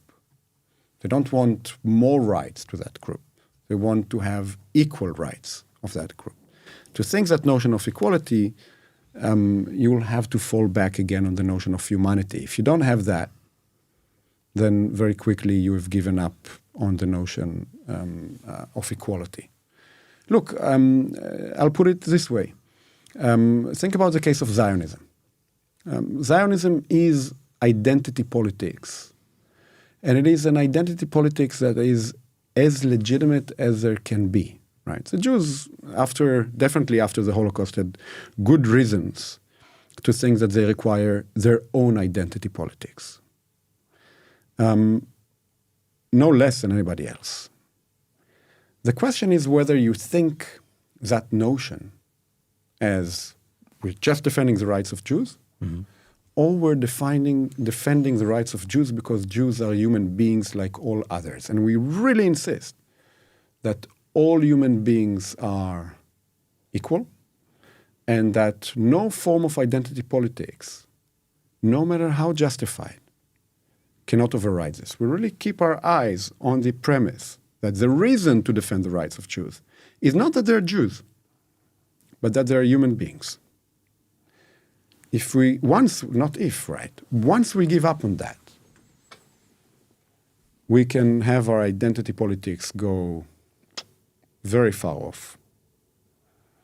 A certain Jewish politics, Zionist Jewish politics, that would insist on the rights and equality of Jews because they are human beings and ought to be able to live as Jews with collective rights and duties would be not just justified, but essential. Once you abandon the premise that the foundation of that politics is the idea that all humans are equal, the rights of Jews can overtake the rights of others, which is something we see now in Israel. And your identity politics becomes harmful. I want to point out that also the other groups now on the left, in different ways, they're not one-to-one comparable to Zionism. They're very similar to it. Need to do their identity politics, sure, but with a robust commitment to the notion of humanity. I come in with this book mostly arguing a lot of the theory that goes into those groups insists on denying the notion of the human being. And that's harmful. I want to have those fights on the left in the name of the notion of human beings and not against it. It is the right who fights against that notion. But just to clarify your critique of the identity politics, the one side, the right-wing social justice warriors are defending the rights of the oppressors, you can say, and the left social justice warriors would say that we are fighting for the rights of the oppressed. That's right. So how can Omri be like, this is both not a good idea? But identity politics cancel each other out. This is but this is not what I'm saying. I think it's clear enough, and what I do, what I write is clear enough on one side and on the other. I'm just anticipating the critique. I'm familiar. I'm familiar with the critique. I'm pointing out that certain premises that go into that into those battles are undermining themselves. And I'm writing against that. To the extent that you don't care about theory and you're just fighting for the rights of LGBTQ, I'm with you, obviously. To the extent that you're just fighting for the rights of Palestinians, I don't know if that's identity politics, I'm obviously with you to an extent, pretty far away. And so forth and so forth. But don't underestimate the lengths to which we've gone already in claiming that in order to fight for social justice, one of the things that we need to do the most is change the way that we think. Decolonize our thought, decolonize our language. That's not necessarily false, but I think the way in which this is being done is false and frankly dangerous. Because one of the main ways in which it has been done is to say we need to change our thinking such that we need to undermine our universalism. I think exactly the opposite is true. We have never been universalistic. Our thinking has never been universalistic. What we need to do is change our way of thinking and start thinking as universalists do, something that we've never done. The idea that we need to decolonize thought, decolonize universalism or thinking from universalism is completely false. We need to be universalistic, which is something that we still haven't learned to do. But there must be a reason why. I mean, yes, but not justification. If we've never been universalistic or radically universalistic, there must be a reason. Why is it so hard? We also have never been acting on social justice. So the argument that we've never been universalistic for a reason is true, but we've also never acted on social justice, not for LGBTQ, not for African Americans, and so forth. So the argument that we've never done it cannot be the reason why we should not try now. No. Okay, good. Why is it so difficult? It is so difficult because I think that we are so tempted by our interests and our desires. This is a fundamental problem of human beings. And back to human rights and human duties, following desire. It is. That is, I think, a big question for the possibility of universalism, whether we can come up with a certain culture that will understand the need and the temptation of human beings to act on their interests and would respect that. We do not want to have a certain culture. Nietzsche would be the best critic of such a culture. A certain culture that just tries to have you beat yourself up because you're doing what you want to do and not just your duty all the time. We don't want that. But a certain culture that doesn't punish your desire, doesn't punish you acting on your interests, but doesn't make this, again, the main course of action, doesn't make this the only rational course of action. It is a big question how to devise such a culture, how to... And note that I say culture. I'm not speaking yet about laws. I'm not speaking about, constitution. Certain culture. We live in a culture that promotes interests, that promotes desires, that wants to control you through those desires. Capitalism. That's right. We can think a different... I think we can think a different culture that would have a different set of values. I think you grew up in the East. I grew up in an Israel which was far from perfect. I know that even better now. But was not capitalist in the same way in which we live now. I don't know if you have this experience similarly to what I have. I was too young, probably.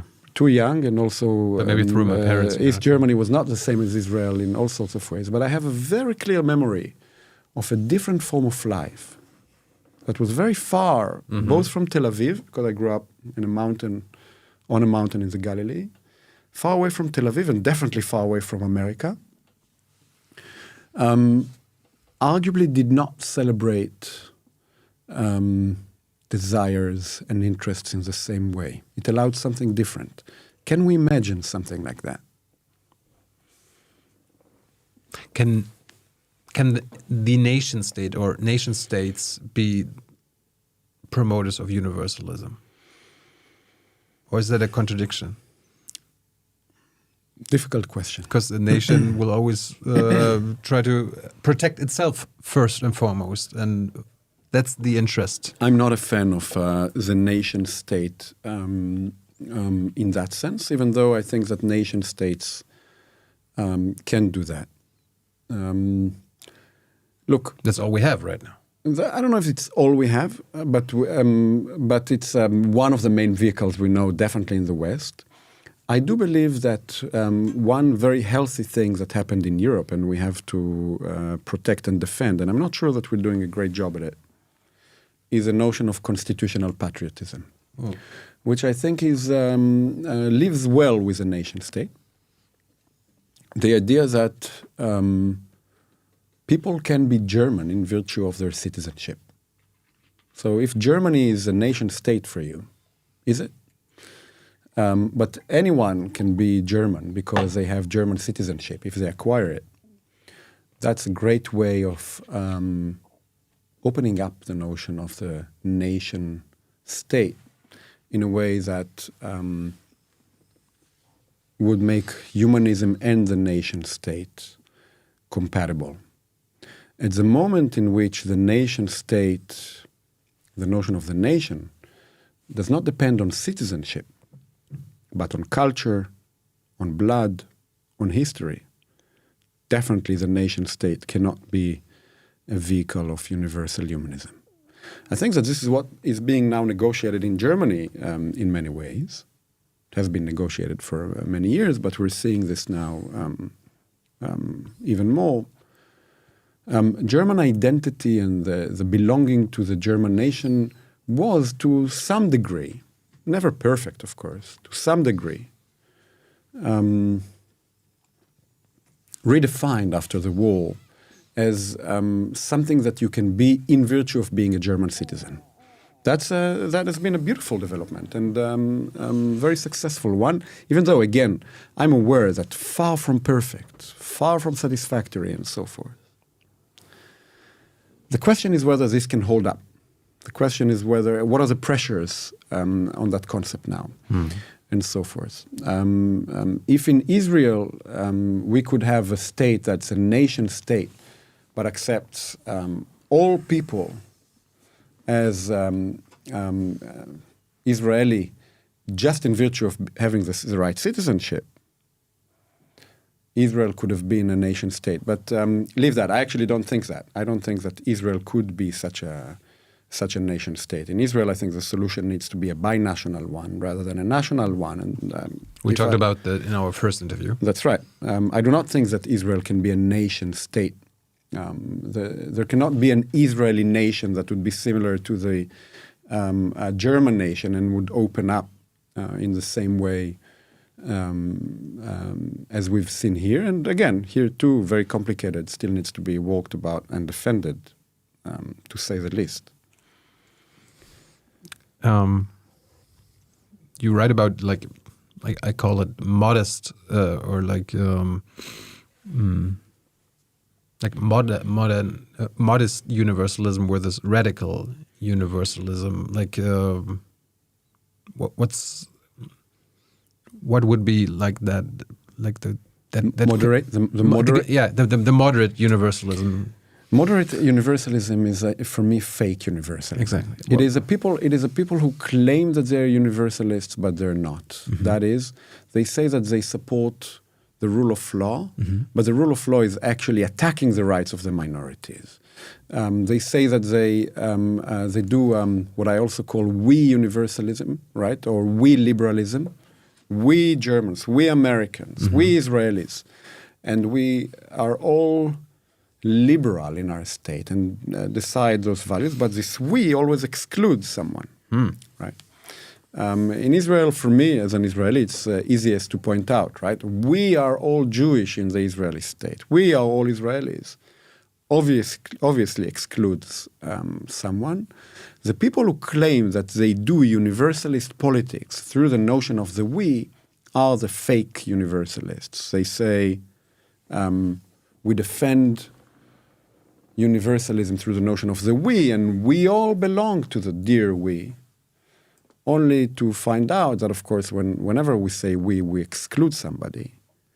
And for that reason, our universalism is anti-universal. The development of we universalism or we liberalism is premised on the collapse of genuine universalism. The inability to defend genuine universalism produced it. Is that a red flag when somebody says we?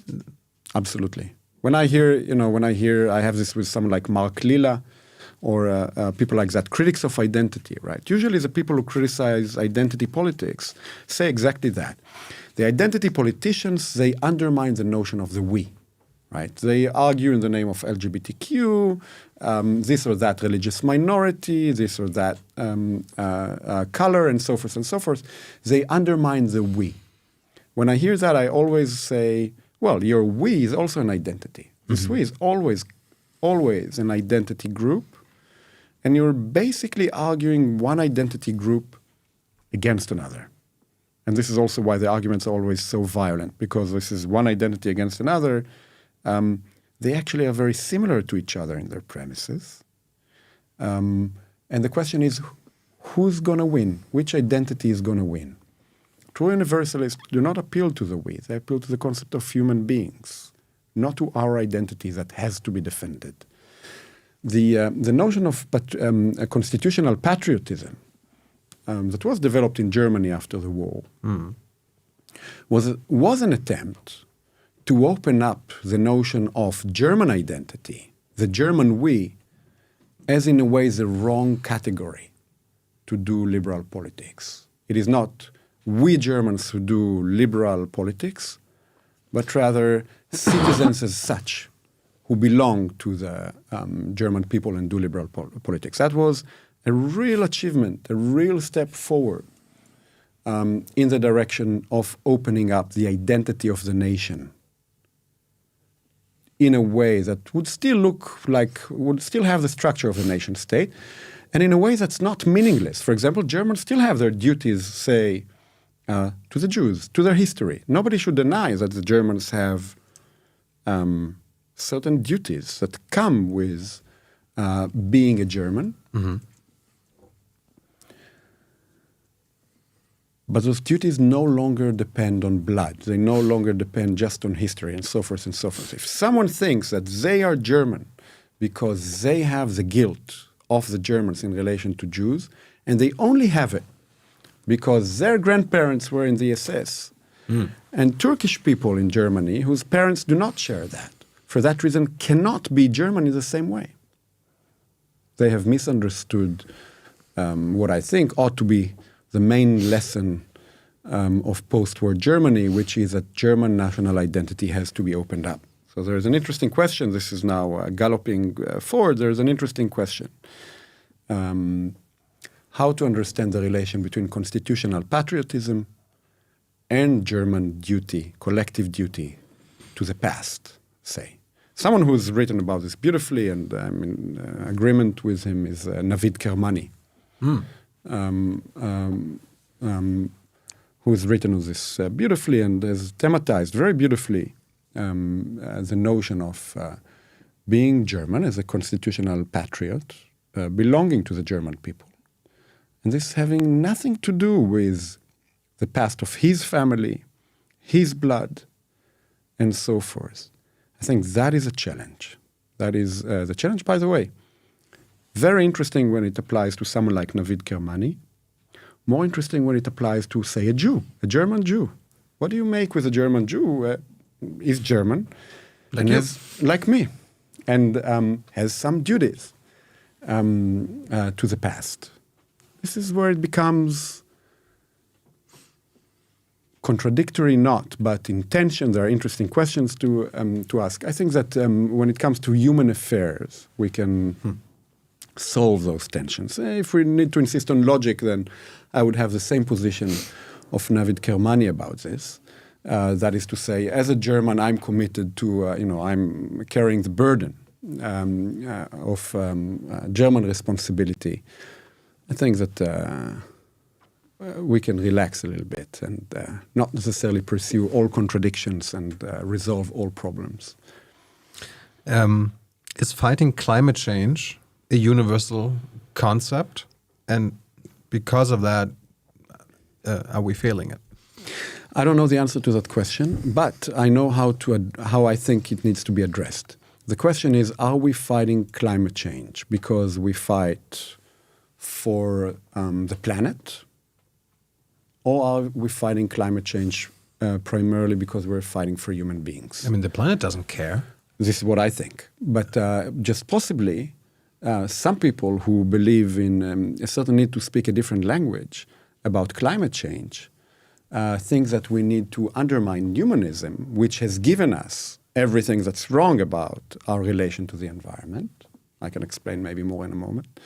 And for that reason, we should not be thinking of our fight against climate change, the fight for the environment, but we should not think about it as a fight for human beings, but as a fight for the environment.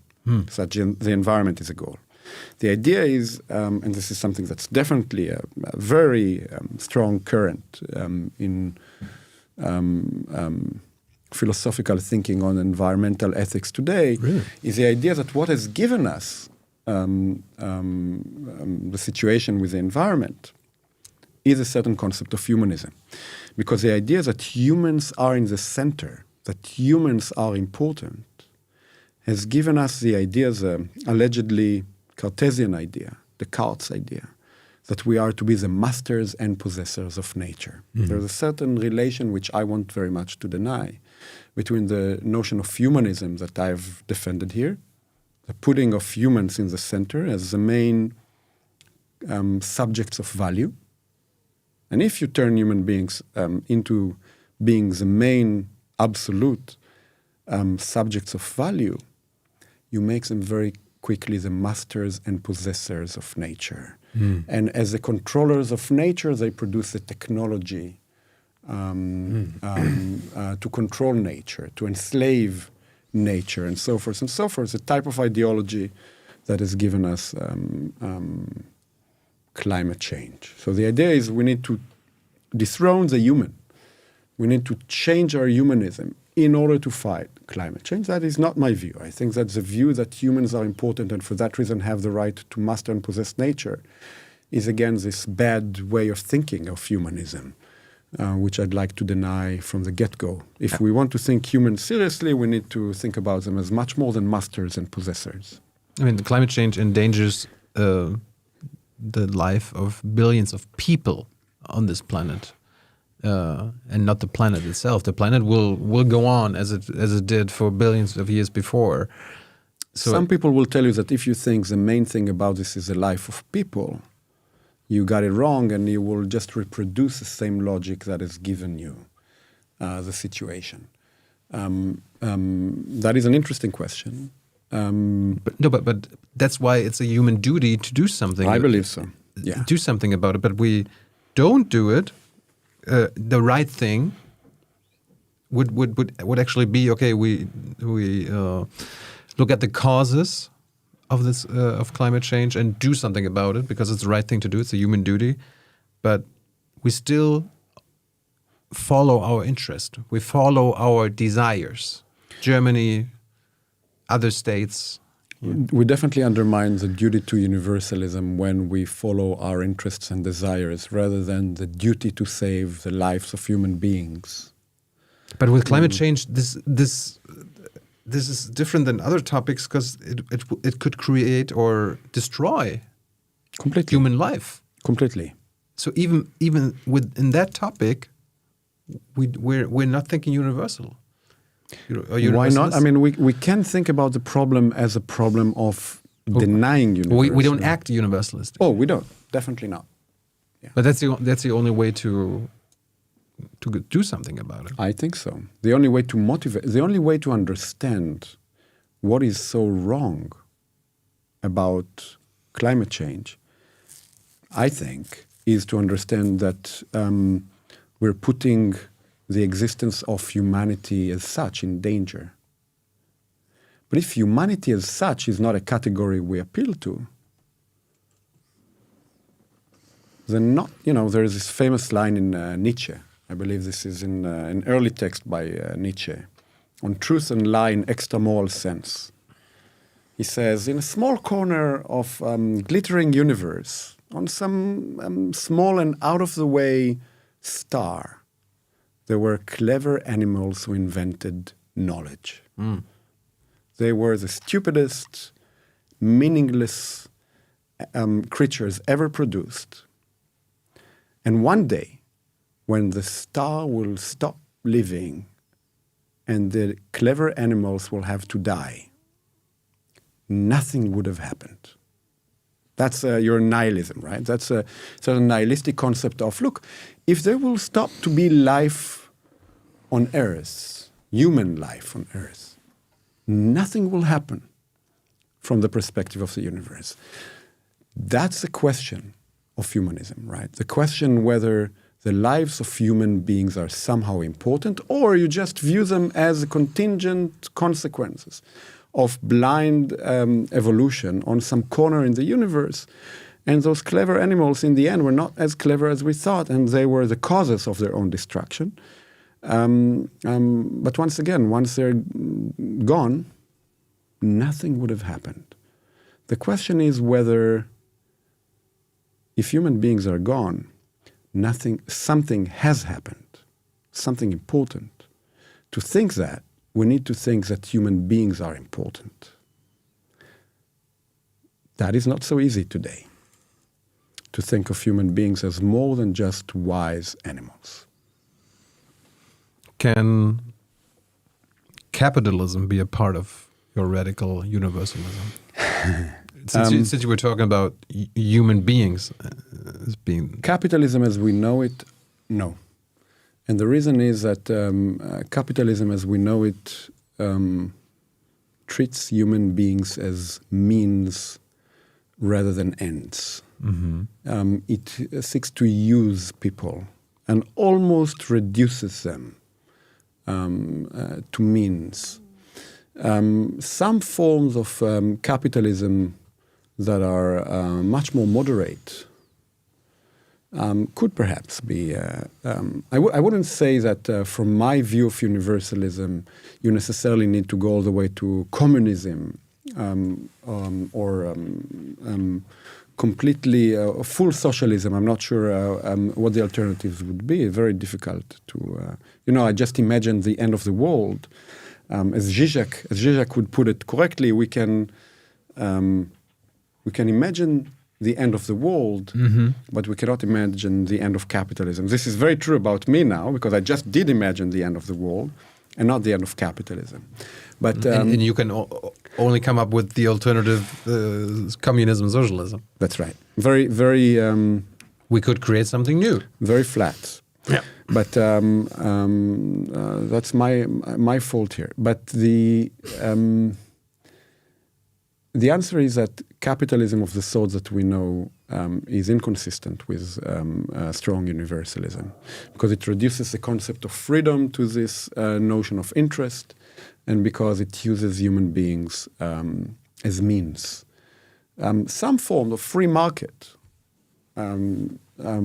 that is nevertheless controlled by the state, by the people, and so forth, could be perhaps imagined that would be consistent with universalism. Arguably, even necessarily, some form of capitalism would have to be the solution. And the reason is that we do need a certain concept of human freedom and the rights of human freedom of humans to also have possession and so forth. And so forth. I mean, some people mistake capitalism with market economy, which are not the same. I mean, capitalism means the means of production have to be in private hands. Right. With the market economy, it doesn't have to be. Exactly. So that shows you the ability of imagining alternatives that would be consistent, even inherent to this notion of universalism. Can't pretend to have worked them out. So at the beginning, you said what you talk about is universalism itself, and you still called your book Radical Universalism, which would actually be unnecessary because universalism is always radical.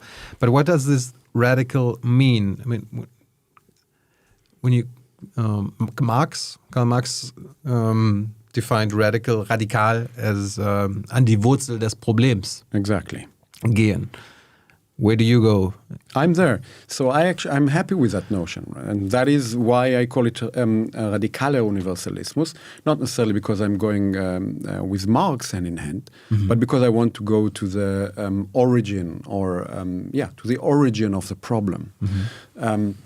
This is radical universalism because I go to the question of the origins of universalism. What was universalism's origin?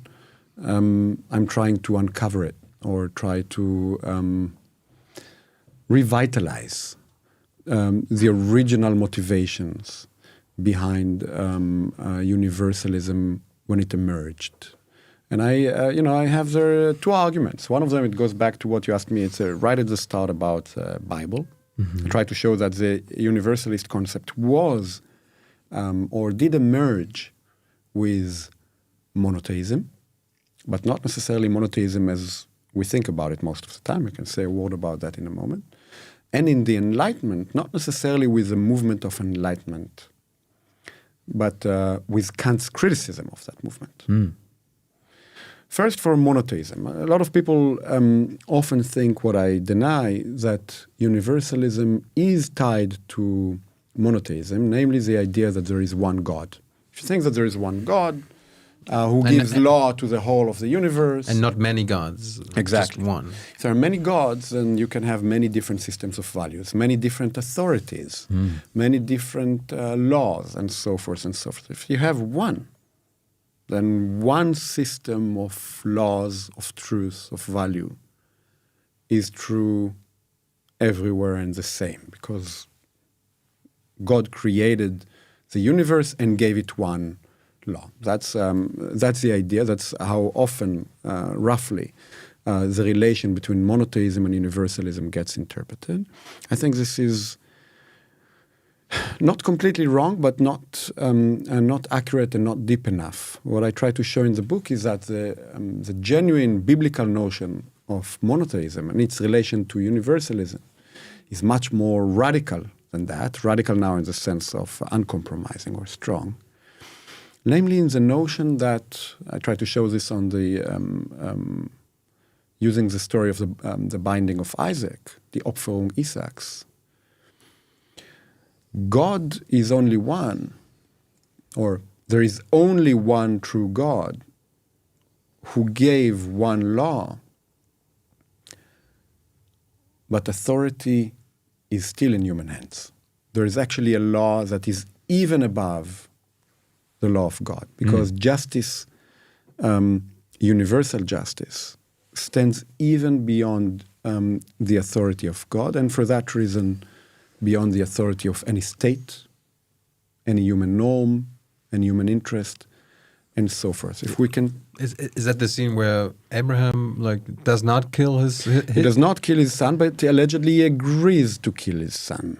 So God commands Abraham to sacrifice his son, the one only true God who created the heaven and the earth in Genesis, commands Abraham to take his son and sacrifice him on one of the mountains that he would show him. On the usual interpretation of that story, Abraham is so important, the father of all nations, because he agrees, because he obeys.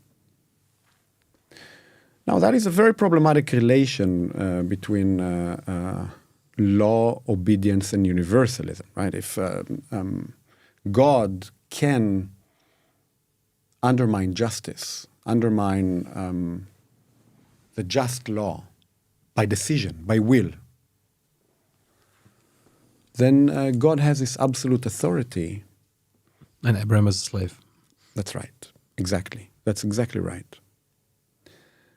Now, Abraham doesn't sacrifice his son, but on the way we usually read the story, he doesn't sacrifice his son because God in the end stops him. So he agrees, he obeys, he is a slave. What I try to show is that in the original version of the story of the binding of Isaac, this I do with philological interpretation of the biblical text, if we actually uncover the original, I'm willing to say true version of the binding of Isaac, then we discover that Abraham actually disobeys, that he sacrifices the ram instead of his son, without God or the angel previously stopping the sacrifice. If this is true, then the model of faith that Abraham exemplifies, the model of monotheism that Abraham exemplifies in the binding of Isaac, is one in which universal justice in human hands is above God. No one has authority above it. Not God, not the state. It is in human hands. If that is your concept of monotheism, then it is radical. That's why radical universalism. I want to argue that if we go back to the origins of the problem, we discover that the answer is uncompromising. Justice is universal and for that reason absolute, and no one has authority above it, not even God. That's the origin of universalism as I try to defend it. And the question is how we then think about it, not just through the narrative of the Bible or the Old Testament, not just through this notion of faith or prophecy, but through the notion of reason. Can we defend a similar radical monotheistic concept? And that I try to do with Immanuel Kant, who was, and this is not a coincidence in my books and in my book, the first thinker definitely in the modern tradition, who argued that Abraham ought to have disobeyed. Right? Kant, this allegedly, Prussian, obedient, rule-bound philosopher, is somehow, doesn't surprise me at all, the thinker who said Abraham ought to have disobeyed the command to sacrifice his son. He does not celebrate Abrahamic, what he understood as Abrahamic obedience. I try to argue that Abraham actually disobeys. But on a common understanding of the story, Abraham obeys. For Kant, this is precisely needs to be called out as everything that's wrong about faith. A true believer and a true universalist would disobey. Because it's the right thing to do. Because following justice emerges not as an instance of obedience, but as an instance of disobedience. To insist that you do the right thing is, in fact, to refuse to recognize the authority of any law, but of justice. When it comes to your universalism, what about the word justice itself? Gerechtigkeit. Yeah.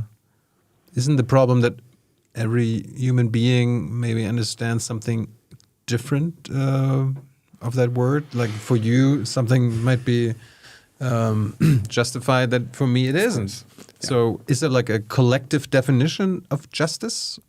Or this is a very thorny problem, of course, but and let's make it even more difficult. It would follow from the fact that we are free, and because we're free, we have some kind of importance.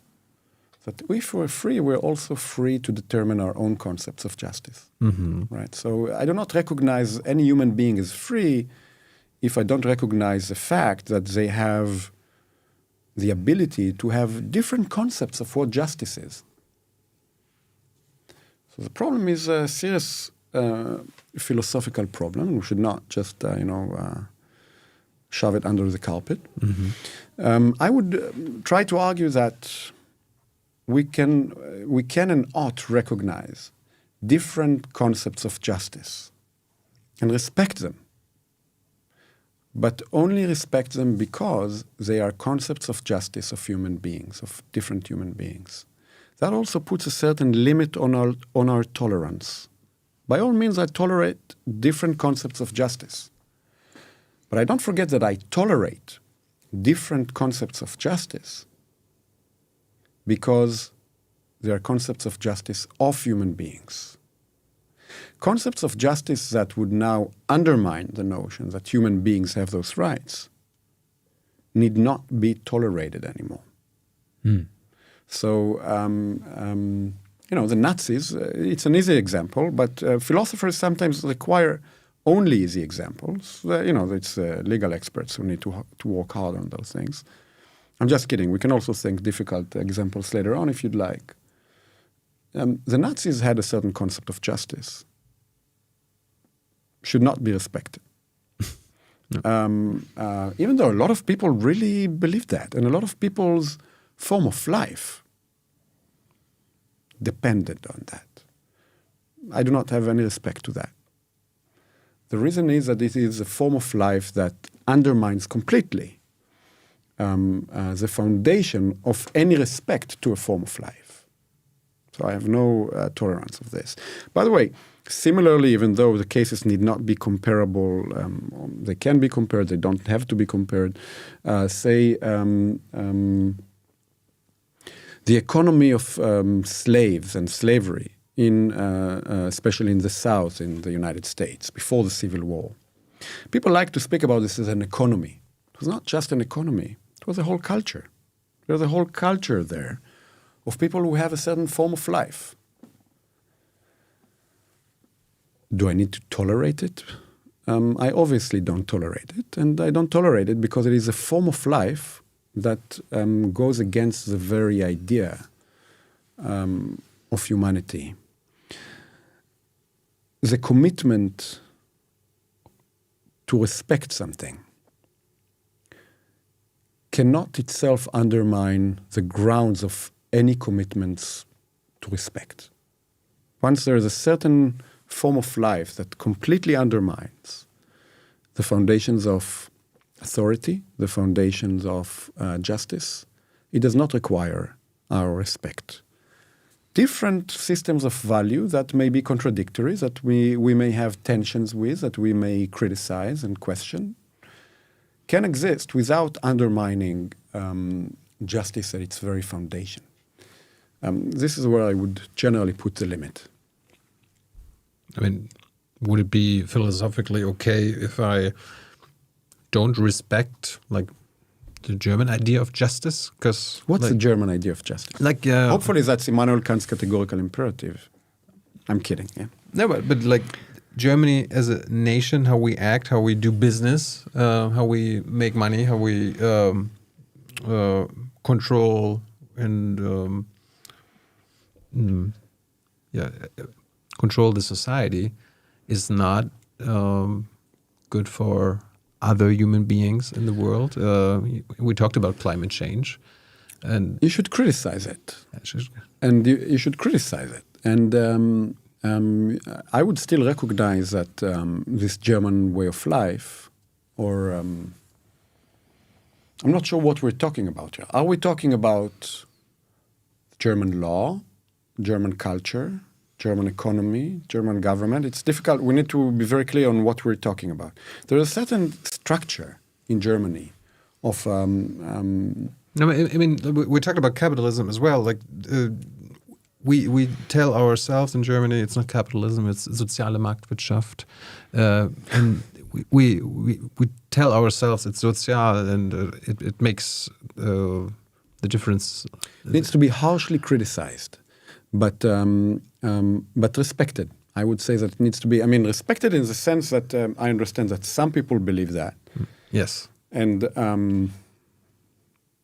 God forbid. But it needs to change. Like, I respect it, but it needs to... Absolutely. It needs to change. Yeah, but I can live together with the people who live that. Yes, right? okay. That's the notion of tolerance. Okay. I can live with the people who live in this way, but I will try to convince them that they're wrong. I will try to influence politics and the law such that however they live their lives will change, will be heavily taxed, disencouraged, that the education system would disencourage that way of life, und so weiter und so forth.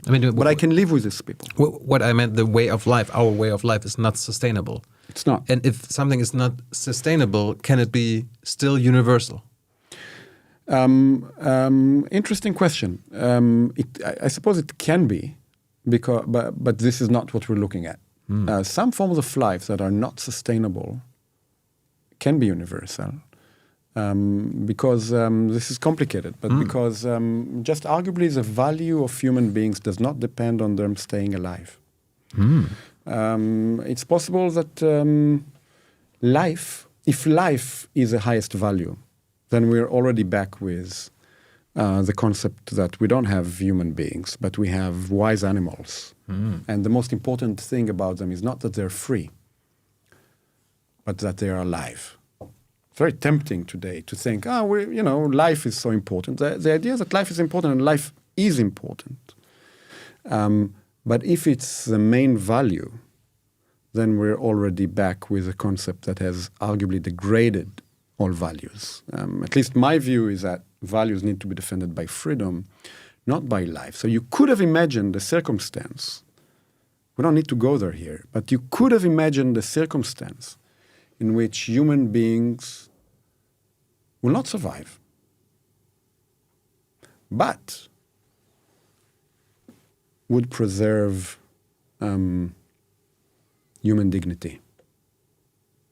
Definitely, when it comes to individual human beings, we have no problem doing that, right? A lot of people who sacrificed themselves, say to fight the Nazis, showed that human dignity is possible even though they did not survive. You can think this of larger communities. It's not a nice thought, and it becomes unbearable, and possibly at the limit of being also false if we now think about this of the whole human community. But the idea that if a certain form of life is unsustainable, for that reason it's not universal, that's not the right way to argue about it. It's not universal because it doesn't respect humanity. Are there absolute truths when it comes to universalism? There are absolute truths, but the question again is what's the foundation of accepting them? And that becomes, again, a very thorny philosophical problem. The absolute truth would be, for example, that something like the categorical imperative, if we want to call it a truth. Also, the philosophical language becomes complex here. It's not going to be a scientific truth. But the idea that human beings ought always to be treated as ends never only as means, is an articulation of an absolute truth. Are there more?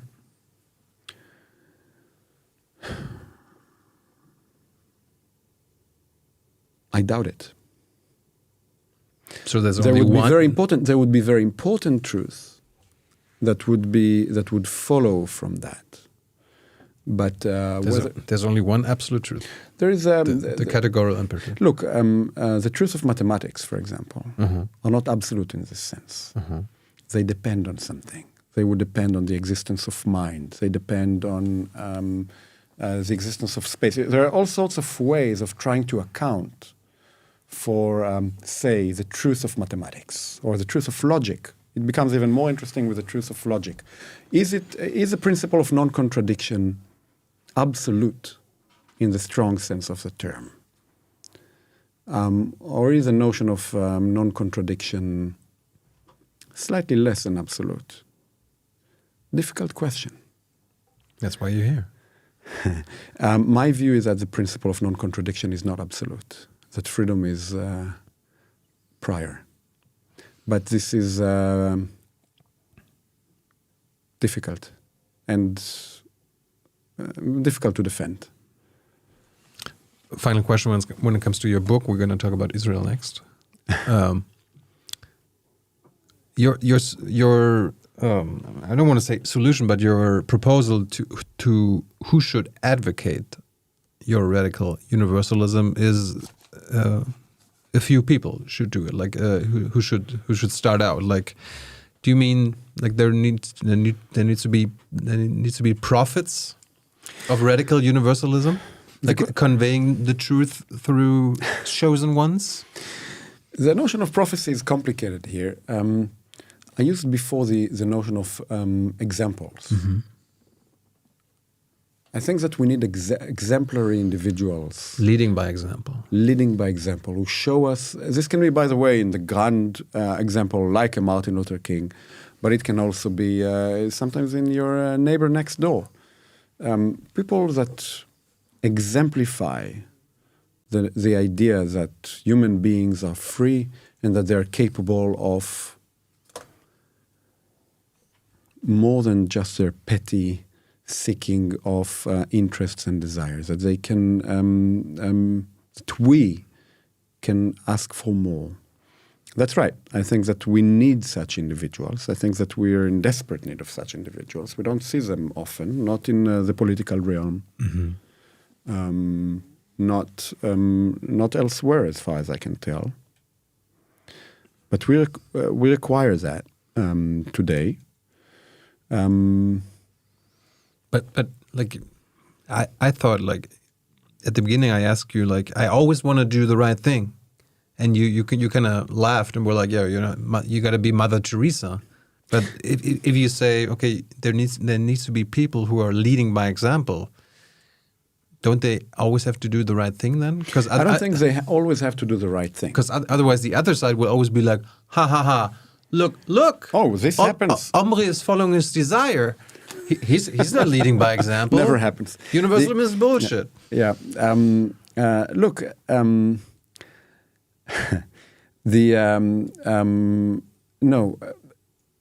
great people who provide great exemplary moments of actually doing the right thing because it's right need not always do the right thing. Martin Luther King famously, for example, was a womanizer and not in a, let's say, legitimate way. Yeah. Extremely problematic. Yeah.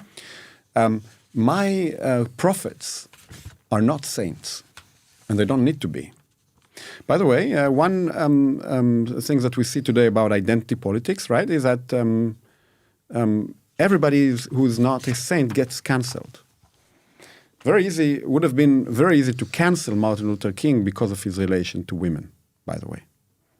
I hope it doesn't happen. That's how the FBI tried to blackmail him. That's right. But that's an easy way out from saying that this is how the FBI tried to blackmail him is a way of allegedly making our life too easy and saying, oh, no, forget the FBI for a moment. The fact that he behaved this way with women shows you that he ought not be your hero. Well, my heroes are not saint. Not Kant, he's not a saint. Not Martin Luther King, not a saint. Far from it. I'm thinking of Greta Thunberg, where they're her enemies, like the right, for example. They try to portray her as a saint, which is a bad thing. Which is a bad thing, and she can never do whatever a climate saint would do. But she's a prophet. I don't know if she's a prophet. Like she's a very effective individual. She's advocating to do the right thing when it comes to climate change. Yeah, but she cannot be a saint.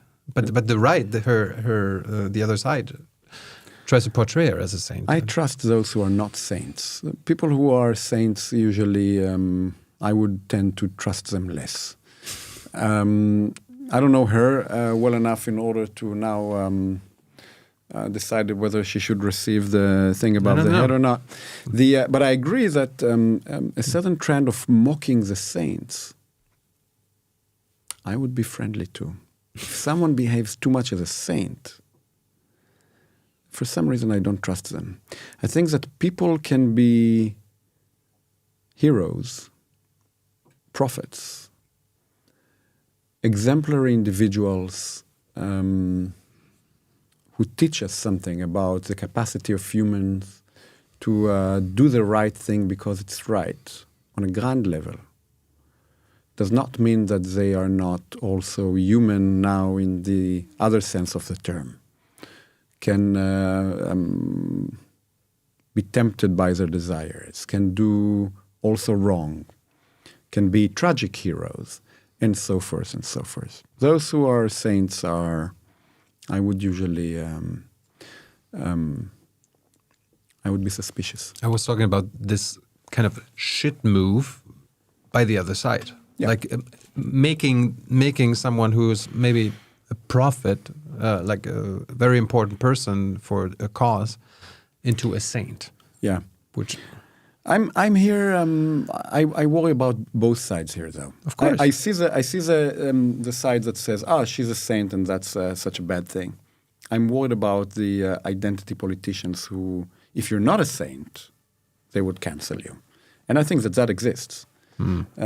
So people can always be entrapped with something that they did not do perfectly well, and even did much worse than not perfectly well. Kant's racist statements, for example.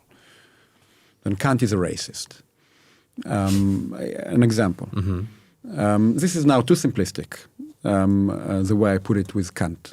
Still, Kant need not be a saint in order for us to take extremely seriously Kantian ethics. This is what this is about. Kant's failures are worse than just not being a saint. But I'm worried about the structure of the argument.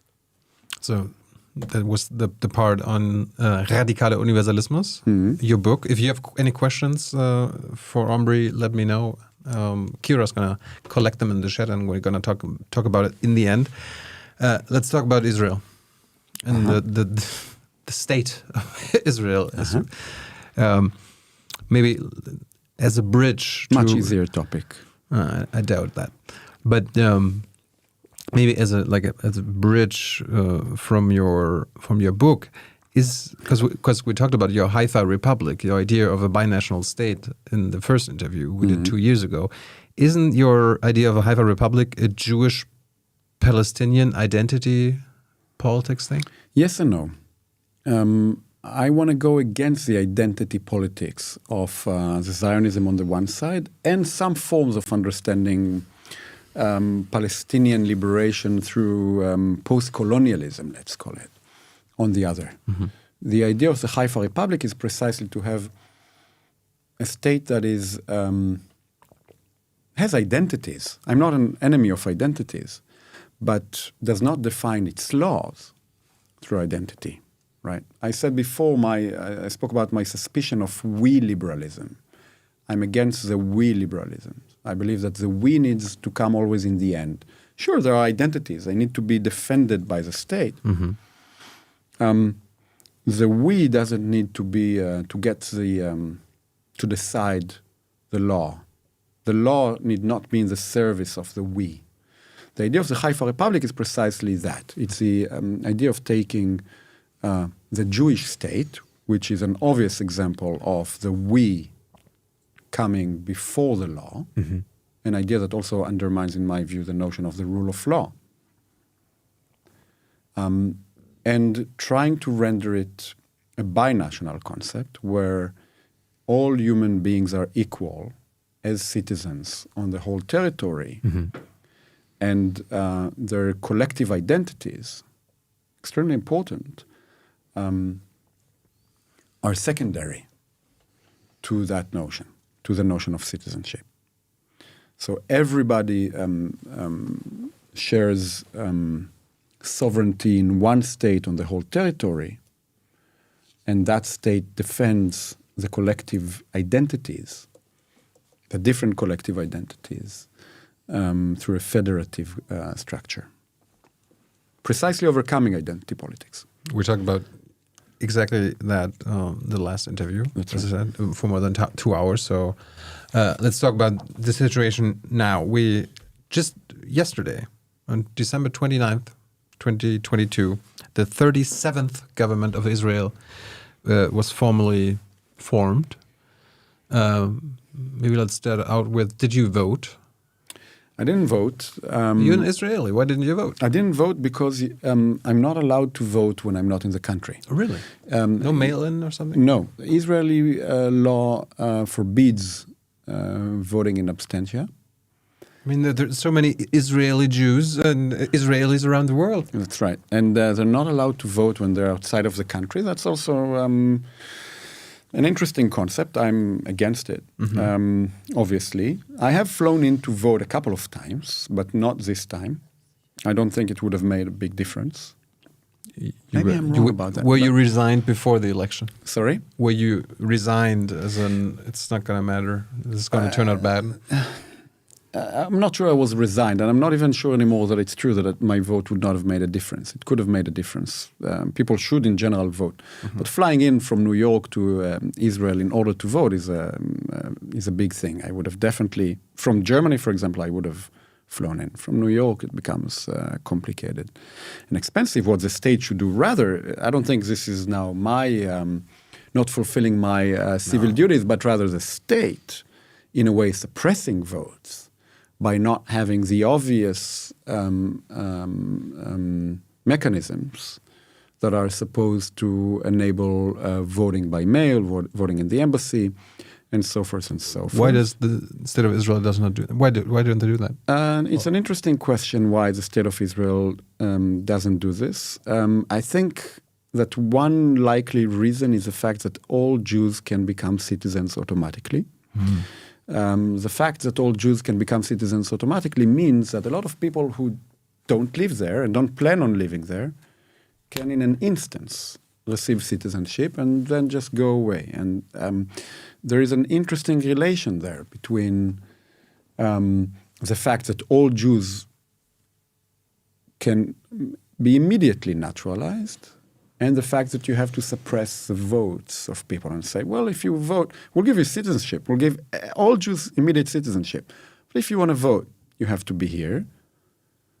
I think that some people think that this might make sense. I think that it exactly does not make sense. That is, it does not make sense to just automatically naturalize all Jews.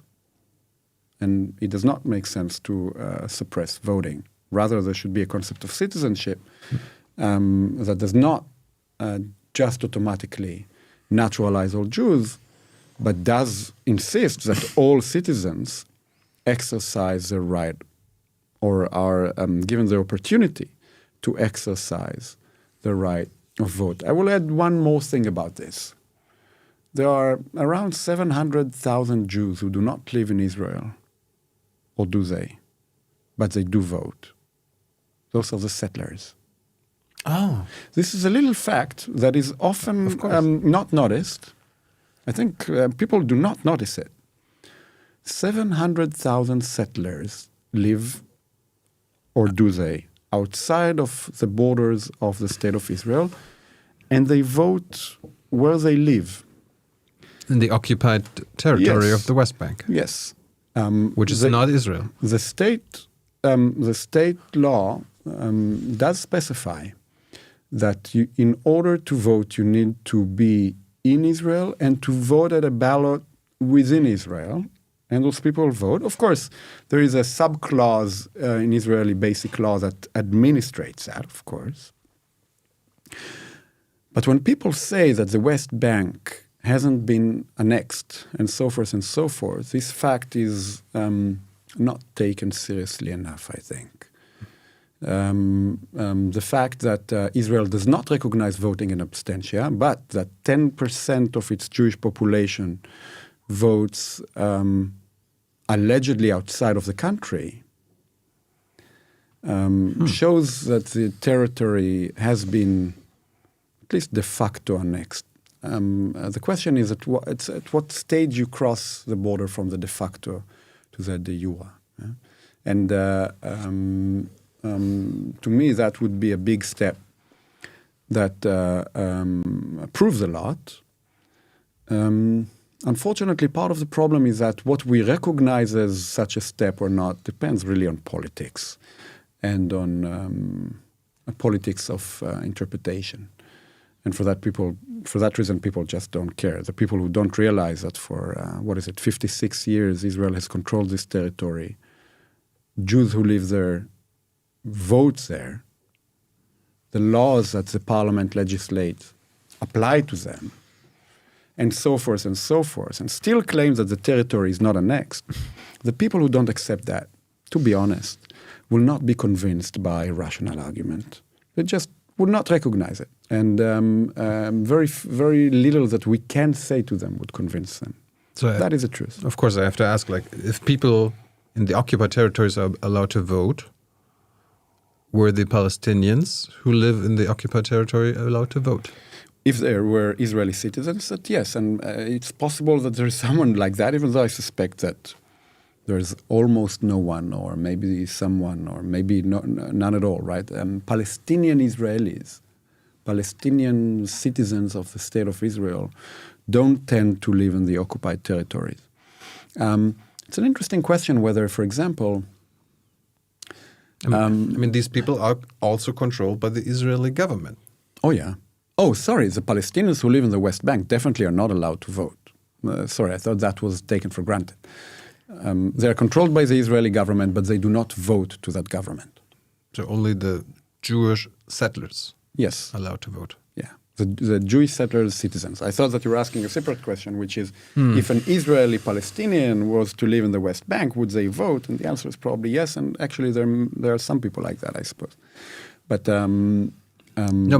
but since Israel is the occupying power in the West Bank, East Jerusalem, and Gaza, these people, 4 million people, have no right to vote on who is controlling them. Gaza is different, even though important. We can talk about Gaza gladly. Gaza is slightly different because at the moment there are no Jewish settlers in Gaza, so the situation is different. In the West Bank, the West Bank is controlled by the Israeli government. The Jews who live there vote to that government. The laws that parliament legislate apply to them, not to the Palestinians who are subject to military law. Mm-hmm. Now, the fact that Palestinians in the West Bank are subjected to the Israeli government, but they do not vote to that government, does not by itself make this apartheid. Does not by itself make that illegal. Mm-hmm. That's not enough, because occupation can be also legal. A country can occupy a certain territory, and under some conditions that occupation would be legal. And that is not the situation in the West Bank, though. Because, for example, in order for the occupation to be legal, the government cannot, for example, settle its own citizens in that territory. That is illegal, right? So if the government really insulated itself there was a war, we occupied a certain territory, and said, look, we're now holding this territory for a certain time as a separate unit. That can be legal. That's obviously not the situation, but it's so obviously not the situation that it's almost not worth explaining this even more. Mm-hmm. Because those who haven't understood it by now, they're just refusing to understand it. Let's be honest about it. I mean, Germany was occupied after World War II by Americans, British, French, and Soviets, and Americans didn't bring any American citizens in here. And the Americans also didn't bring any American citizens. Germany. Yeah, the Americans also didn't bring, say, Americans to Iraq or Exactly. No, the situation in the West Bank is obviously not one of occupation of that sort. By the way, the state of Israel doesn't recognize that the territory is occupied. And it doesn't recognize that the territory is occupied because if it had recognized that, then obviously the settlements, say, would be illegal from the perspective of international law. It is illegal to settle civilians on occupied territory.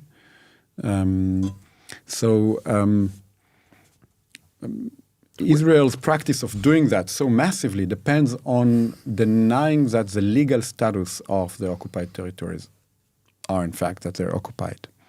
This is important. This is hugely important. It's kind of funny, like the German government, for example, when it comes to settlements in the West Bank, they always say, okay, this is illegal. These new settlements are illegal. But when you ask them, is the Israeli occupation of the West Bank illegal itself? They're like, what? Look, I'm not. I don't understand the question. I'm not an expert of international law, but I think I can help making some order in some different levels of argumentation here. First, there is a question whether the territory is occupied or not. Second, there is a question if it's occupied.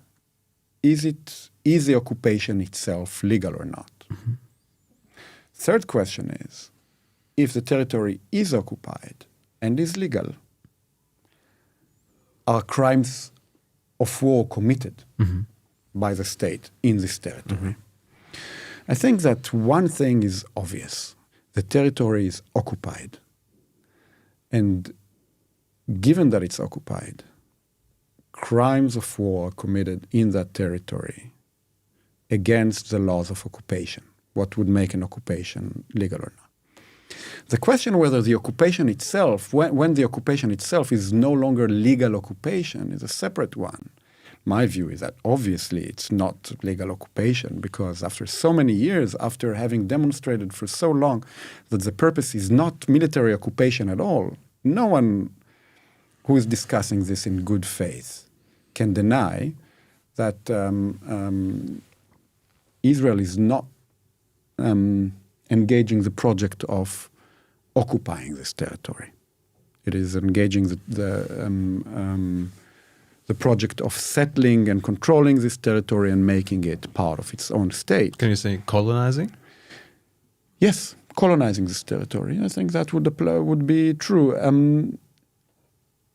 There's a problem there with the notion of colonizing. The question is, what are we trying to say when we say colonizing it? Mm-hmm. Sure, colonizing it. I'm not sure what's the added value of saying they're colonizing in that state. I'm not sure what diminished value. I'll have to understand what it means there that we're speaking of colonizing it. It's I'm not threatened by the concept, but I'm not necessarily also I'm recognizing it as here. I mean, is there a difference between settling and colonizing? That depends on what we mean by colonizing. For example, are the settlers colonizing it in the good old sense that they're trying, for example, to exploit the people who live there? Well, they do exploit them, and I can describe some ways in which they do. But I don't think that the project is a project of having colonies there so that we will be able to prosper by colonizing this territory and its people. I think that is, it exists in this territory, but I don't think this is the primary goal. And I don't think that using the buzzword colonization there is necessarily the main one that's going to explain the phenomenon. It explains some of it, without doubt. Israel is also colonizing this territory. It also does other things which are worse. It's expelling people from the territory. I think that needs to be said. Is the expulsion to be understood on the basis of the colonization? I'm not so sure. Maybe it can be. I'm not so sure that would necessarily be my mode of explanation. So let's settle on settlements? Sure. Occupation, settlement, yeah. Is apartheid a buzzword? Or apartheid is a buzzword, yes. Is it the right word to use these days?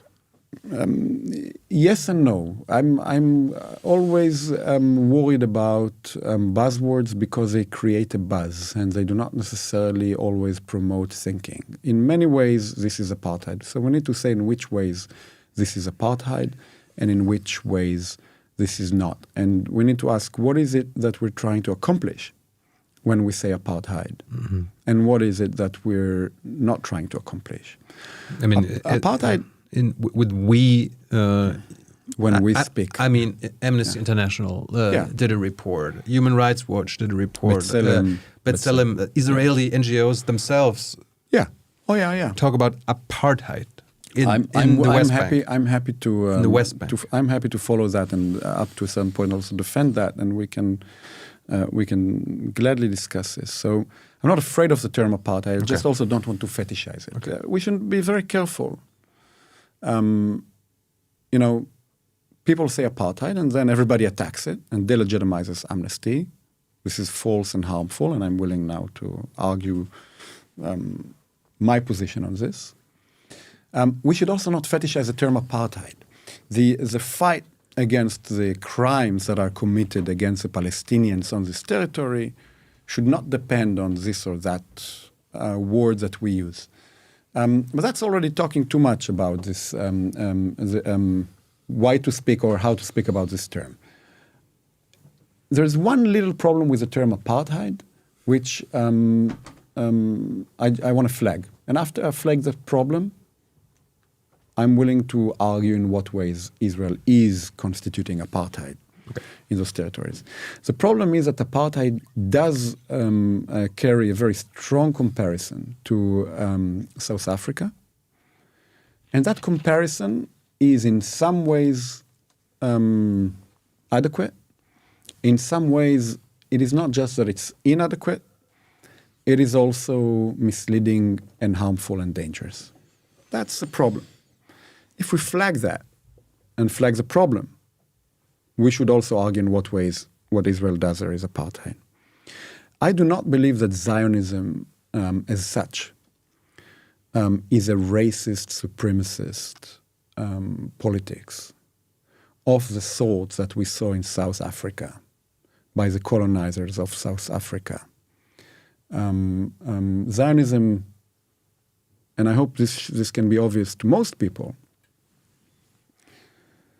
has everything to do also with defending rights of a persecuted minority group that suffered from the Holocaust, that had to defend itself, that had to flee to a certain land that was not empty in order to survive, and not just survive, in order to reassert itself as governing itself after what happened in Europe, as having its own destiny in its own hands. This is not about a racist apartheid project of the sort that we saw in South Africa. So the comparison to South Africa is problematic. If we're clear about that and we have a more abstract definition of apartheid, namely as having a state that has two separate legal systems to people on the basis of ethnicity, then what Israel does in the West Bank is definitely apartheid, without a question. And the question how we define this in relation to the whole of Israel and to the whole of the whole territory also invites painful comparisons to the notion of apartheid. And I can explain. In the West Bank, there are definitely two different legal systems for Jews and non-Jews in the West Bank. For that reason, I don't think it's even should be even questionable that the term apartheid applies. I always say people should watch our episode from Hebron, where we. Yeah. It's the idea that again, Jews who live in this territory. We said this before. Jews who live in this territory vote to the parliament, are subjected to the laws that this parliament legislate. Mm-hmm. They are interrogated by the Israel police. They face Israeli judges if they commit crimes, and so forth and so forth. Palestinians do not vote to parliament, are subjected to the military law. They're trialed in military tribunals. I don't know how to even pretend that this is not apartheid. Mm-hmm. When, again and again, the most important thing is that when we say it, this is not just in order to delegitimize Israel. It's in order to understand the situation such that we can fight against it and find the right solution to it. Now, the position that Amnesty International promoted, and not just Amnesty, also B'Tselem, was that not just the situation in the West Bank, but the situation on the whole territory constitutes apartheid. And I think that the accusation that they are anti-Semitic and that this is why they do that is worse than false. It's outrageous. The arguments for Amnesty making this are unfortunately overwhelming, and we should say this. There are also problems with the argument. There are also legal problems with this argument, and I can sort of explain in a moment. But I think that there are also considerable pressures of recognizing that their argument was adequate. The point is this. Israel has controlled the whole territory now for many decades. The question is, if two separate legal systems exist for Jews in the West Bank and Palestinians in the West Bank, but also for Jews who live not in the West Bank, the Jews who live in Israel, what's the ground of the separation between the West Bank and Israel? How do you argue that you can insulate just the West Bank and you say just the West Bank is apartheid, but the rest of Israel isn't, right? If the separation between those territories is your ground, then you're already begging the question, because that's just one phenomenon of the fact that Jews and Palestinians are not equal on the territory. The fact that Palestinians who live in the West Bank cannot travel into Israel are not citizens within Israel is just an expression of the fact that it is a whole territory that is apartheid. A lot of people argued, yes, maybe there's a situation that looks like apartheid in the West Bank, but those who say this forget that there's a separation between Israel and the West Bank. Well, this is just begging the question. There is a separation, not for Jews. There is a separation for Palestinians. And it's just an expression of this apartheid. That's where Amnesty has a very powerful argument, I think. I just want to tell you why I asked the colonialism question and the apartheid question, because you wrote in your book, page 153, due to the lack of the English version, I have to quote you in German. That's fine. Die Zionisten im Schatten des Holocausts wehren sich dagegen, den Holocaust und die Gründung des Staates Israel in seiner Folge im Zusammenhang mit dem Kolonialismus zu verstehen, weil sie der Meinung sind, dass dies die systematische Vernichtung des europäischen Judentums als das fundamentale Verbrechen relativiere. Israel sei kein kolonialistischer Apartheidstaat, so ihr Argument, sondern ein Staat von Holocaust-Überlebenden.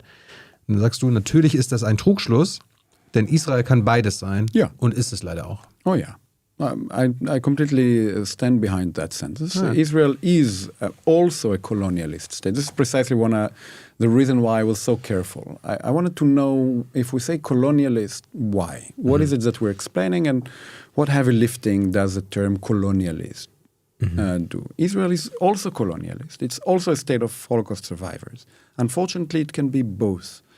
the fact that so many people cannot understand this and need to either say it's just the state of Holocaust survivors. If you call it colonialists, then you're Holocaust relativirer, is frankly for immature children. The idea that it is only a colonialist state and not also the state of Holocaust survivors is the same type of shallow mistake.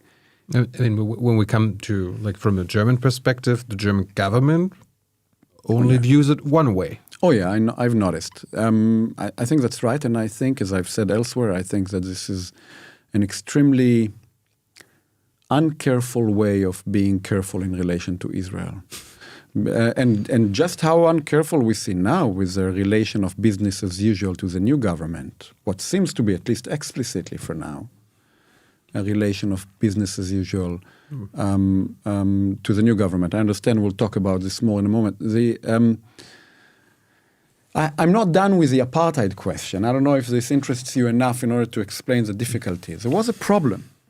You will signal if you want me to stop talking about this. Or it seems to be important to you.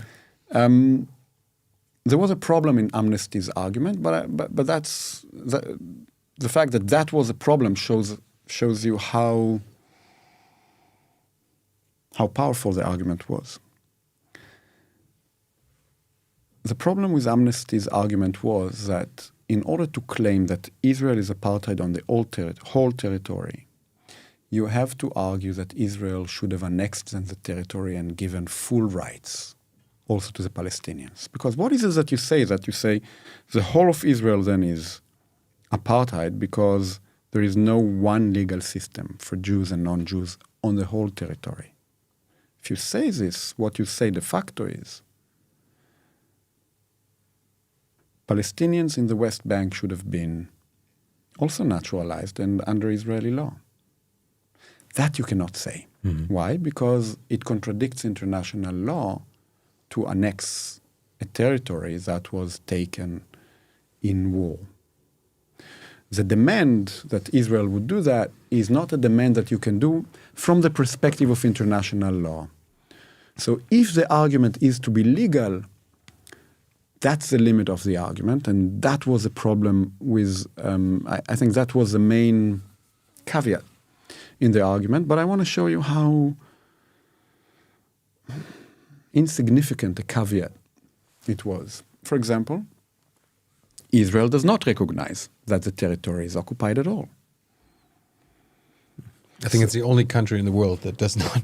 I don't know if it's the only, but definitely among the only countries who do not recognize that. And so if the territory is not occupied, then in fact, the reasons that make Israel's holding of the West Bank allegedly legal are the reasons that make it apartheid. Oh. Because if it's true that the territory is not occupied, then it is not true that Israel cannot annex the territory and just give full rights and full citizenship to everybody. The problem is that Amnesty cannot say that, right? Amnesty does not agree with Israel. Amnesty claims that the territory is occupied. For that reason, it cannot insist on the annexation of the full territory and giving rights to all. So here's another hole in the Israeli position or the arguments against Amnesty there. Israel, of course, itself occupied the Golan Heights. There is no question about the fact that the Golan Heights, unlike the West Bank, it was occupied territory, because the argument why the West Bank was not occupied is that it was not taken from a sovereign state. There's no question that the Golan Heights were taken from Syria, a sovereign state. For that reason, the territory was occupied and annexed, right? Israel annexed the Golan Heights many years ago. It simply did not recognize international law in this regard. Since Israel itself is willing to even annex a territory that was occupied from a sovereign state, there's no real obstacle to annexing the West Bank and giving full rights to Palestinians. And the fact that this is not being done is not because of some respect to international law, but rather because we don't want to give full rights to the Palestinians. In other way, the main argument against Amnesty's position was cheap, legalistic loopholes.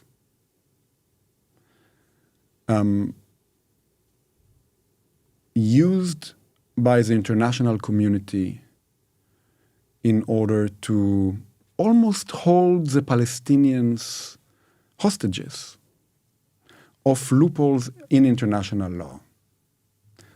When it comes to defending international law and insisting that the occupation is illegal, people are very flexible with international law. The moment when international law can be used as a legal argument why we will not call it apartheid, suddenly people really care about international law. That's an excellent example of what it means to undermine law and thereby undermine universalism. That's a conversation that we had before. We ought to insist that law is not something to be flexed in this way for your interests. That's what I meant with the German government, like who are rightly saying, okay, the settlements are illegal due to international law, but they're shying away from calling the occupation illegal, and they probably do it because the Israeli government. I saw it when you asked the speaker of the foreign ministry what their position is on the new Israeli government, when she told you that she doesn't share your views of the new Israeli government, that the new Israeli government is hard right. Yes. Okay. I hope that they will change their views soon. Let's give them a moment to change their views, and if not, really hold them accountable. I asked them this week, and they didn't want to comment on any certain ministers. We can talk about later. But all they said was, this is Benjamin Netanyahu's government, and he's responsible for everything, and that's how we're going to judge it. And we're not going to talk about certain changes to the law or certain ministers who are problematic. I will say this. We know something about hard-right politicians, not to say worse, and hard-right politics and the dangers that they pose. And part of the systems that allow the violence of those politicians always had to do with hypocritical opportunism. The Germans should know better. If it's going to be the position of the German government that they're going to continue pretending that they can sort of do business as usual with this government, while, again, finding loopholes, saying, this is Benjamin Netanyahu and he will be responsible, blah, blah, blah. They know that they're lying, and they know that the lie is worse than just a small lie, because they know that Itamar Ben-Gvir, there's no way they don't know that Itamar Ben-Gvir is not just another bad right-wing politician. They know. Yeah. If they're willing to be hypocritical about this, they should be held accountable with time. We'll have to see. So let's talk about the new government. But I want to say, this is serious. But this needs to be extremely serious, and I hope that people will understand the awful mistakes that they're doing. Germans have a responsibility here. So let's talk about the new government. Benjamin Netanyahu formed his 6th cabinet. He's been in the position of prime minister for 15 years, I think. Let's start with a bit. What makes this new government different from the previous ones in Israel? There's an interesting question here about the previous ones and the previous one. First, this government is different from the previous ones in the fact that it has not just in positions of power, but in positions of control.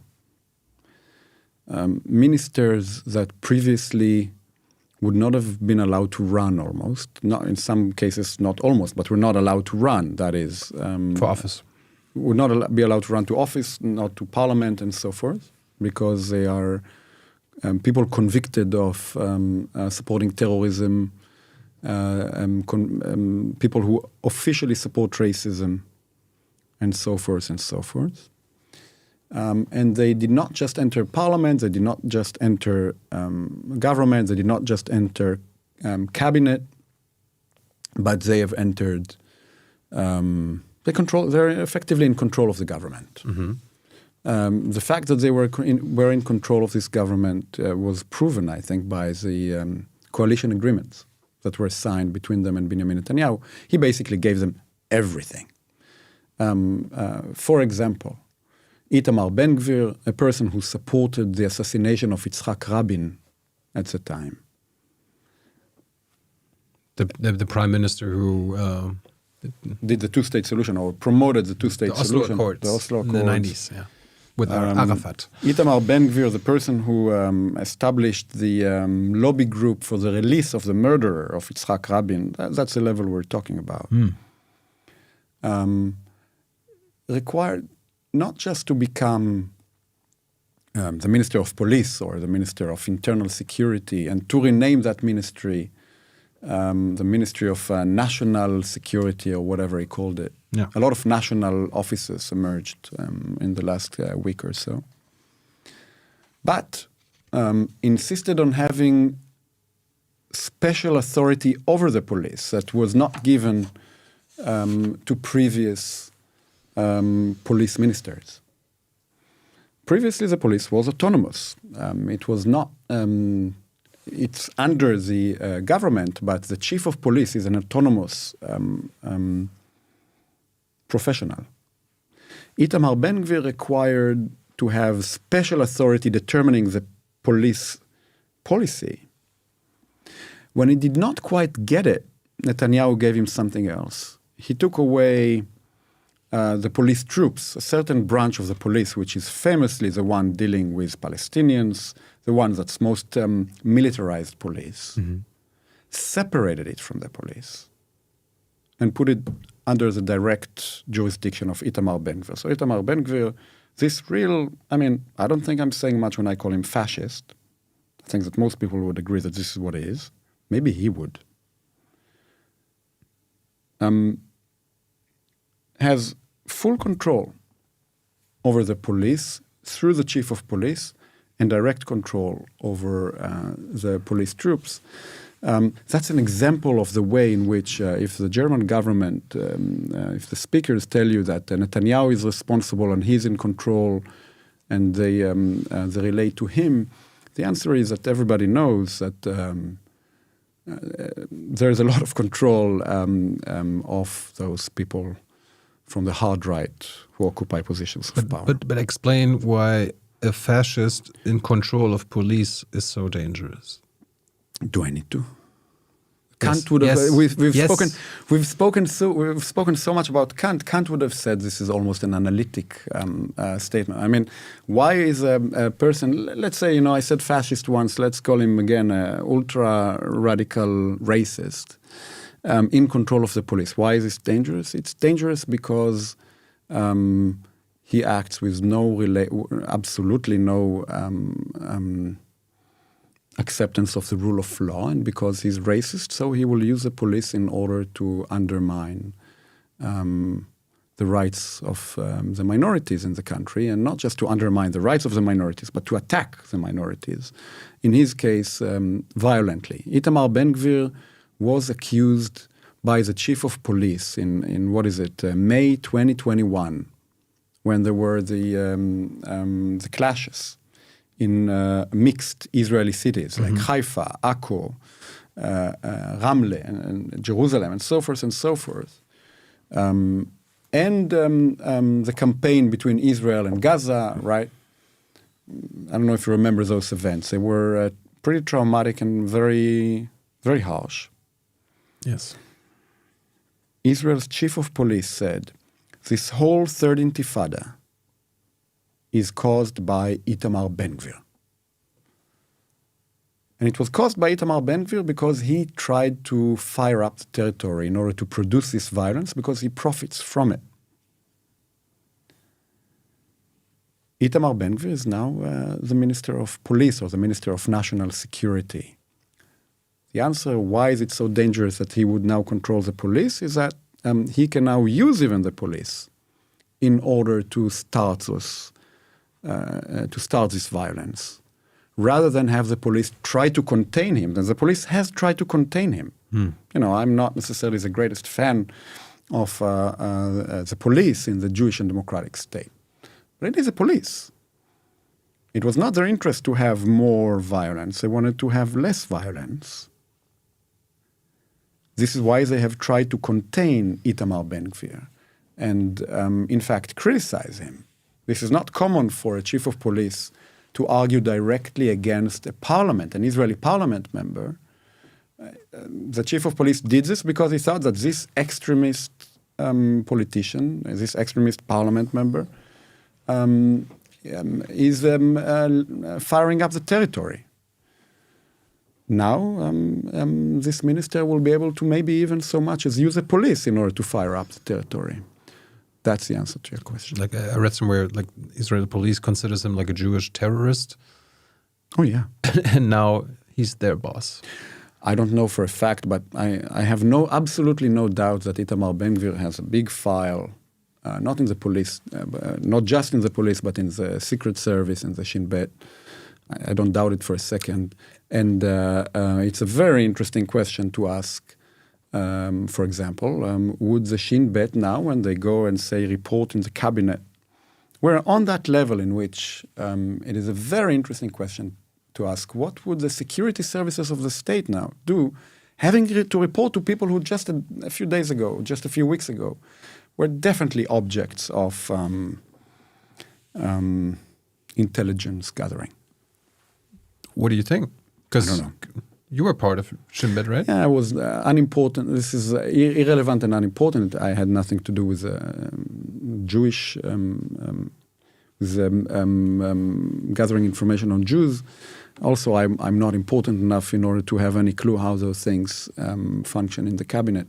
It's a very interesting question what they're going to do about it, and I'm sure that they are alarmed. Who's the subjects of the police Ben-Gvir is controlling? How do you mean? Like only in the state of Israel? And no, everybody. The not occupied territories? Or are we talking about Palestinians in the West Bank? Ben-Gvir is in charge of the whole police over the whole of the territory, because that police is within Israel, and also in the West Bank for Jews. Mm-hmm. And the special units that I mentioned before, I call them police troops. They're called in Hebrew Magav, Mishmar Gvul, the border control units. Basically, sort of militarized troops of the police. They are active also in the West Bank, and they're directly answerable to Itamar Ben-Gvir. Okay, so I guess that's the worst one in this new government? This is a bad Olympics, whether he or people sometimes debate now whether Smotrich is better or worse. But Ben-Gvir is an example. In order to understand, again, I'm not sure that we spoke very at length on very deep things. Itamar Ben-Gvir is someone who supported the Goldstein massacre, right? This is someone who supported the moment in which Baruch Goldstein, the Israeli doctor, went into a mosque in Hebron and shot in the back 29 Palestinians to death. Itamar Ben-Gvir is someone who explicitly supported him as a hero, saying that one day we'll have a street named after Baruch Goldstein. I guess that day is coming, is nearer today. I think there's a monument in Hebron. Yes. For this terrorist. Yes, and Ben-Gvir for sure was very enthusiastic about that. That's an example. When Ariel Sharon, I'm not sure how many of your viewers know who Ariel Sharon is and also understand his history. Ariel Sharon, let's say for someone like, say, my father, a left Zionist, war veteran, someone like Sharon was considered himself already a criminal, a right-wing criminal. And that is because Sharon was the defense minister of Sabra and Shatila in Lebanon, for those who remember. Ariel Sharon was a prime minister not a dove. No, Rabin was not a big dove, but he was, let's say, labor left. Sharon was a real right-wing general, former general who became prime minister. When Sharon got a stroke, I think your viewers are too young to remember. I'm not sure. When Sharon got a stroke and went into coma from which he would never recover, on that day, there are YouTube videos of Ben Gvir having a big party for the fact that we got rid of Sharon. Treating it as a symbol from God, a sign from God that this happened on the day of Baruch Goldstein's birthday. That is the level of how right-wing we're talking about. So the other guy you mentioned, Smotrich, he's the new Minister of Finance and also a Minister of Defense. He wanted a minister in the Ministry of Defense. He has a minister. I think that his party got a minister in the Ministry of Defense. Okay. He's it's hard to keep up because they really cut all minister offices in all sorts of ways to enable all this gymnastics. There are 31 ministers in the Israeli government. 31. In Germany, I think 13 or 14. Yeah. Wow.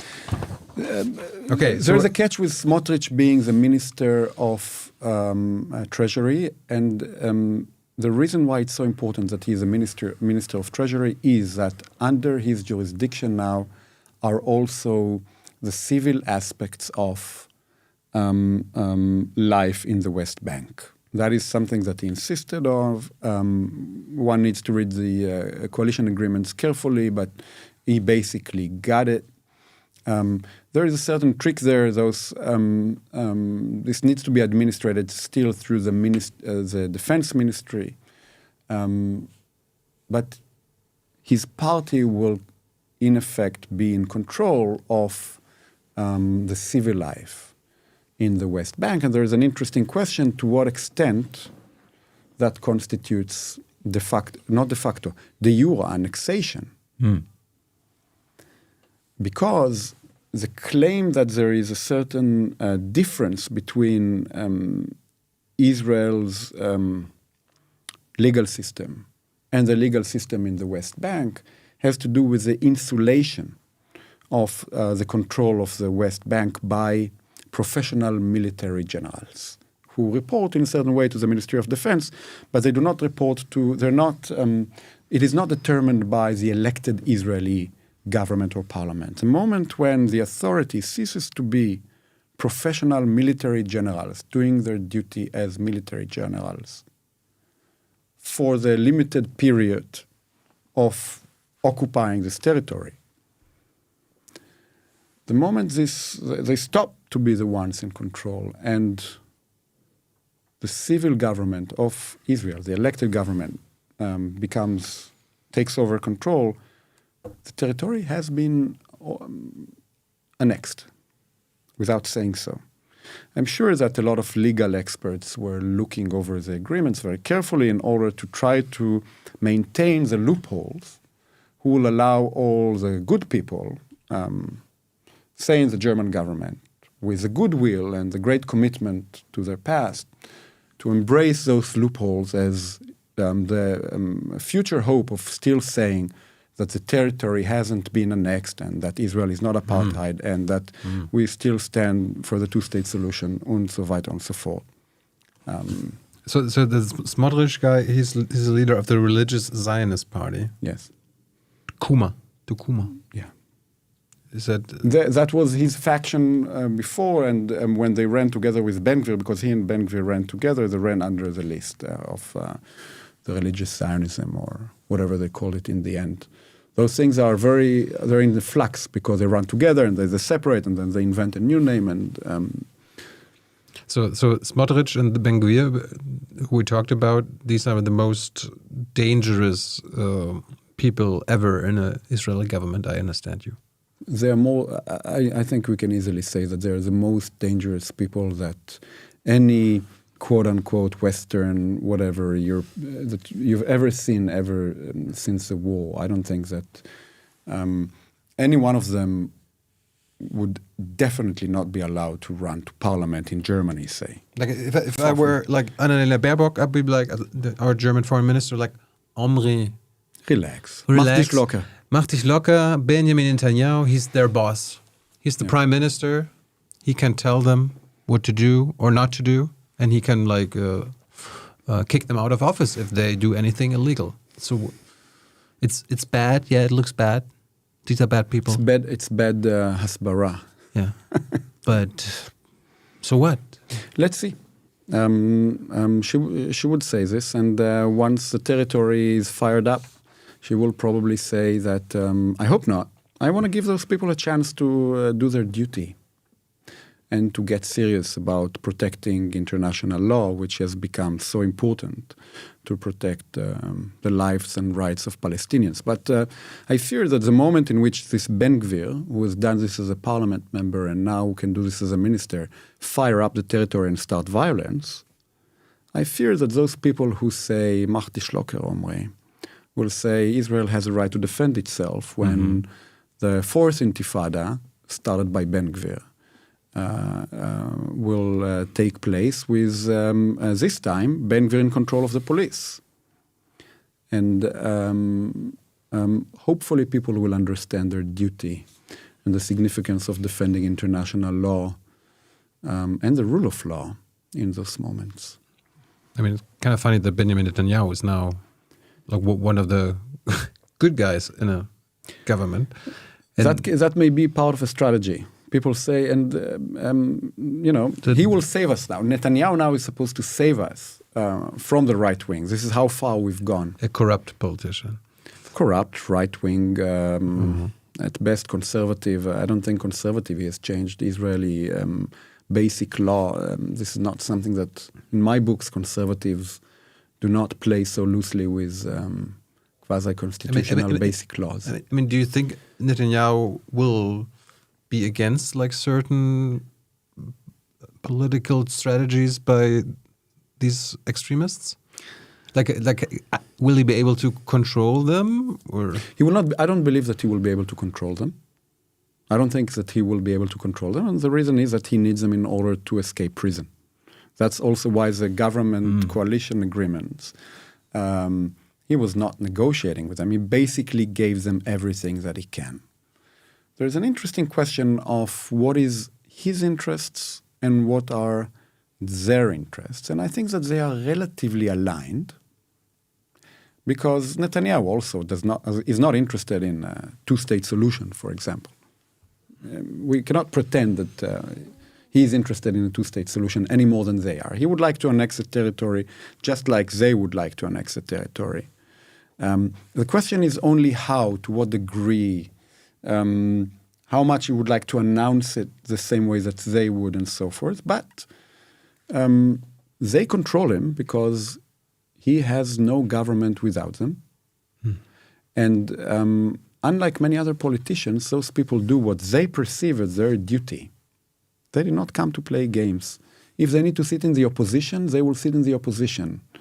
When Itamar Ben-Gvir was not allowed to run to parliament, then he did not run to parliament, and he still said what he wanted to say and did what he wanted to do. So Netanyahu will either give those people what they demand or he will not have a government. It's as simple as that. So we're 3.5 hours in.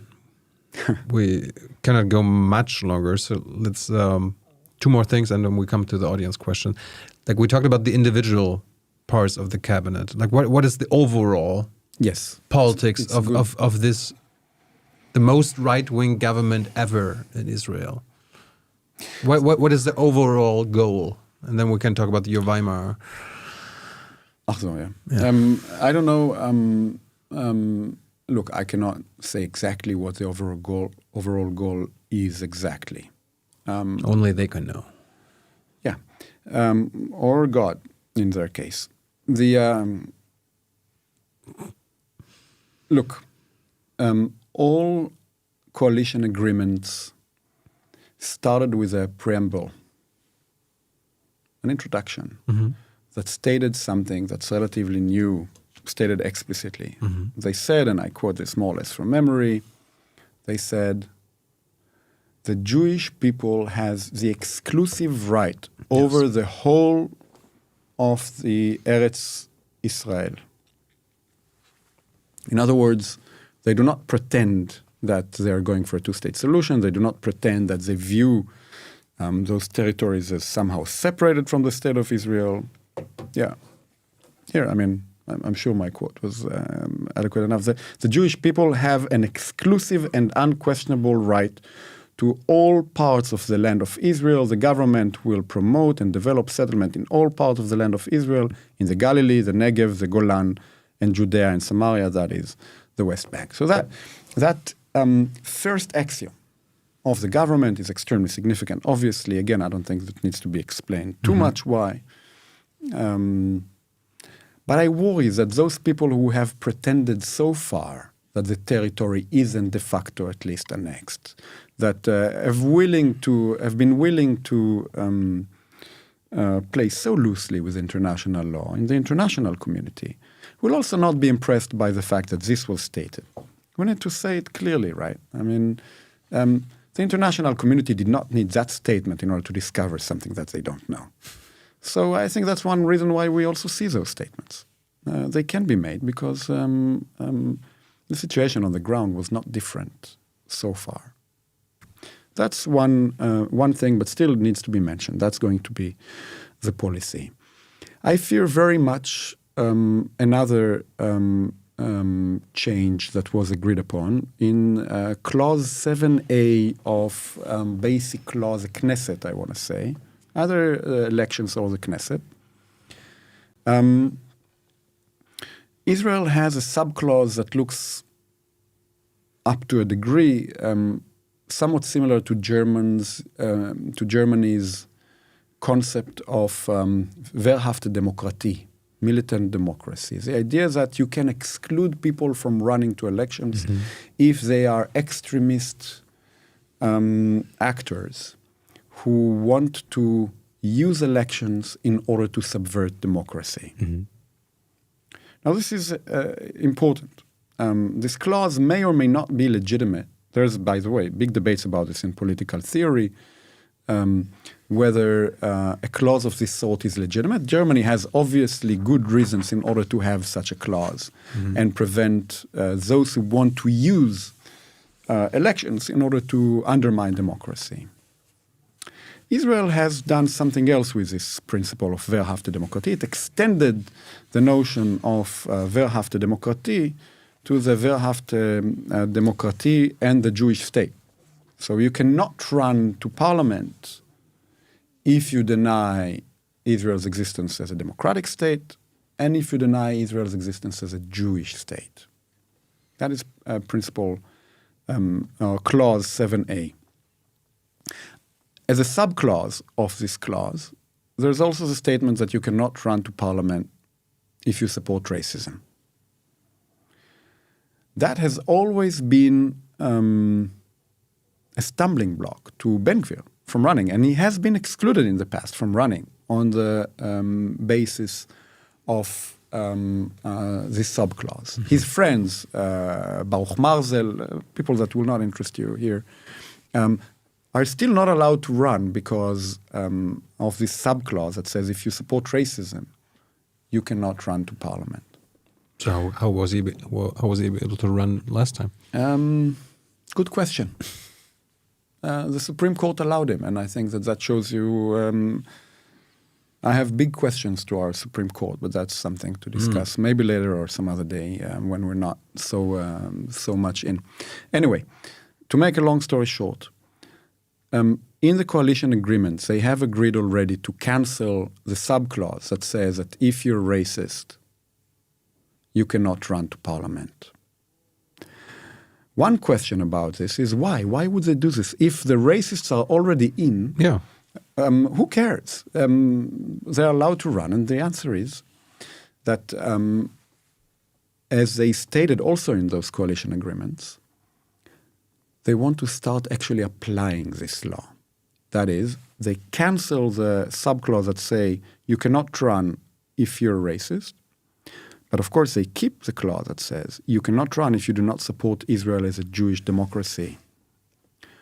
that opens up the door to starting to really exclude Palestinian lists of Arab-Israeli lawmakers who are not really big Zionists, but have been allowed to run. Even be part of the government, the last government. Yeah, complicated. Yeah. I have my opinions about that. Yeah. In any case, I think that one major development that we can see is that the rights of Palestinians within Israel will look much more like the rights of Palestinians in the West Bank, right? So there is the question whether at some point we will discover that we're in a one-state reality and that we have to give everyone the same rights, that the rights of Palestinians in the West Bank will be the same as the rights of Palestinians within Israel, or the other way around.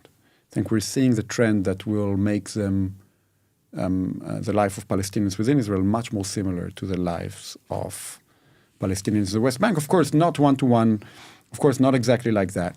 But the trend of already having the police subjected to Ben Gvir, the ability to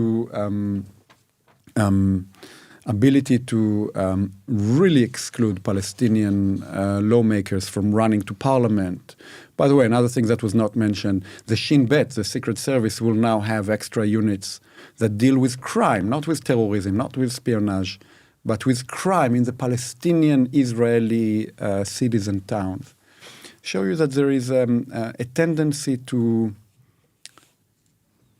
make the regime much more similar to a military regime, also in relation to Arab Israelis. Is the state of law in danger? The rule of law. The rule of law. The rule of law is. I heard that the Knesset, decides, okay, we're going to do this law. The Supreme Court cannot override it. I think that yes, the rule of law is in danger, but I want to insist that the rule of law was never in great shape in Israel. People, we need to be serious about what the rule of law means, what the concept of the rule of law demands, and the ways in which in the Jewish democracy the rule of law was never respected in a genuine way. The rule of law is not just the existence of law. The rule of law is first and foremost the idea that the government itself, the parliament itself, the judges themselves and the courts are subjected to the same laws that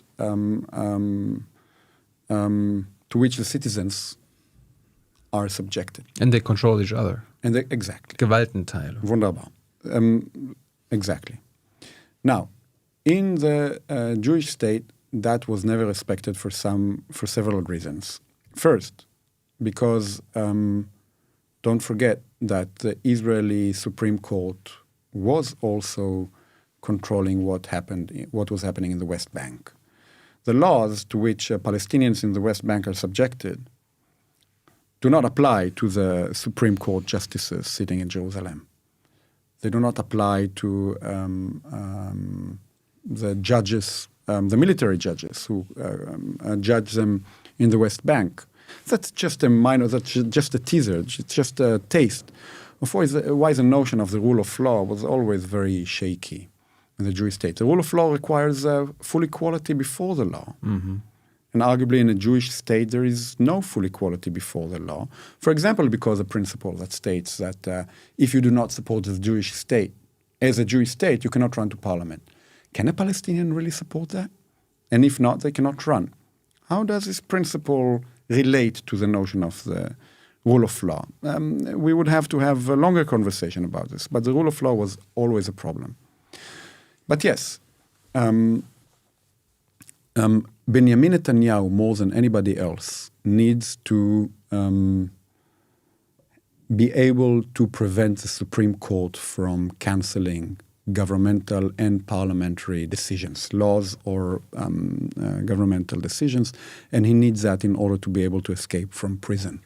For that reason, he has an interest in allowing those radical actors to undermine the ability of the court to cancel laws that are not constitutional in a country that in any case does not have a constitution but does have basic laws. That is complicated.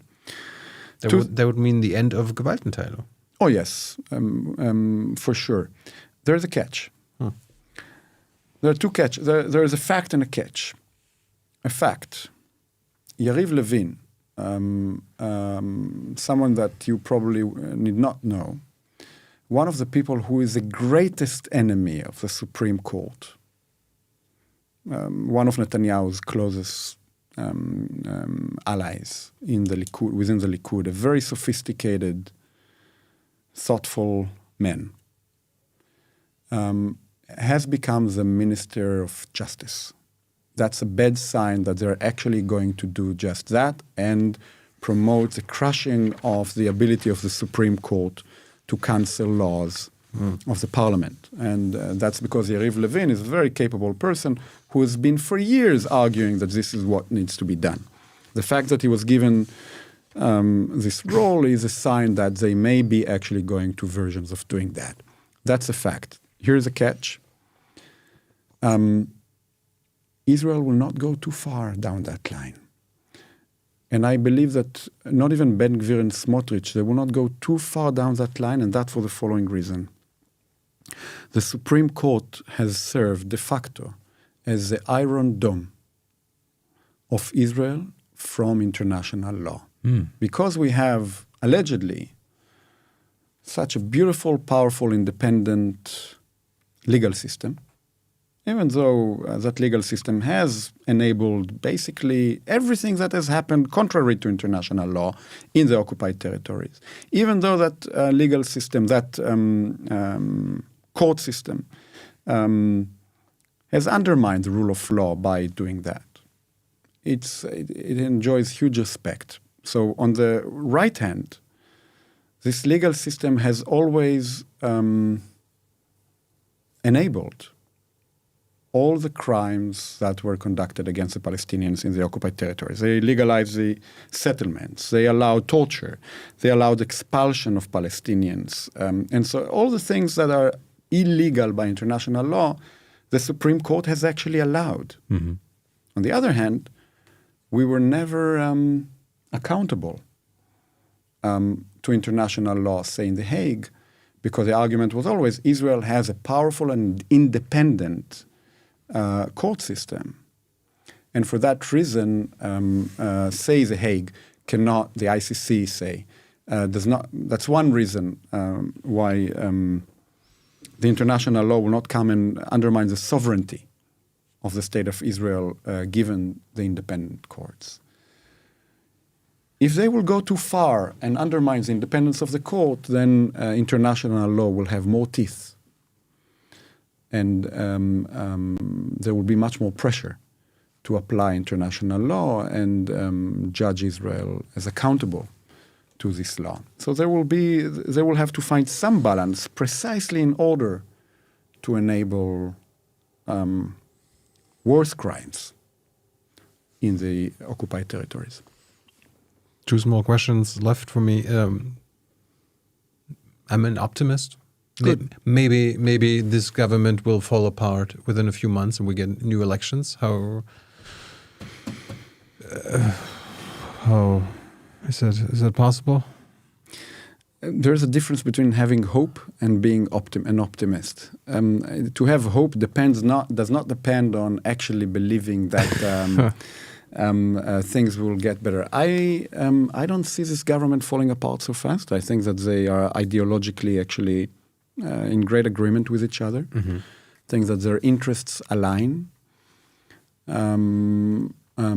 I do not think that this government is going to fall so fast. And if anything, I think that Ben Gvir is bound to increase his power in the next years. And I don't know that things will be better if this government will fall apart. And finally, I don't know if you saw the tweet of the new German ambassador to Israel, a guy called Steffen Seibert.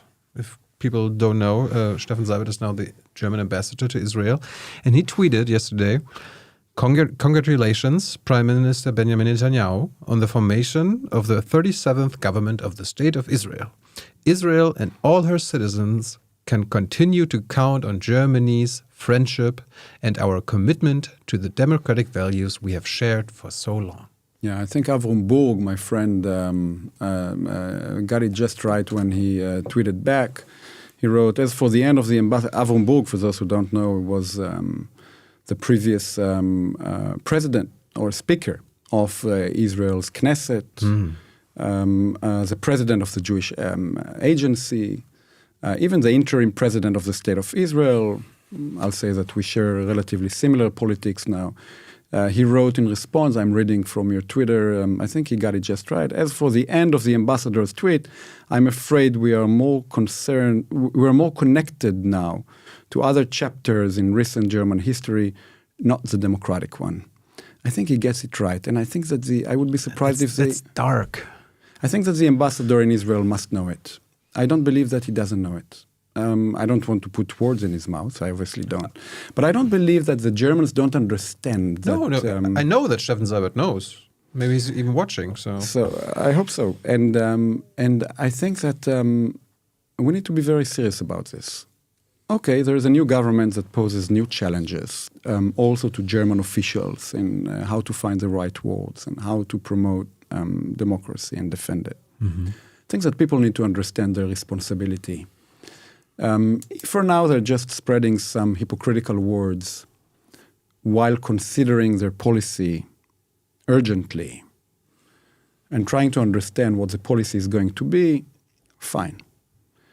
But those people have responsibility to not to play business as usual, to understand that Germany will have to defend international law rather than enable the flexing of it.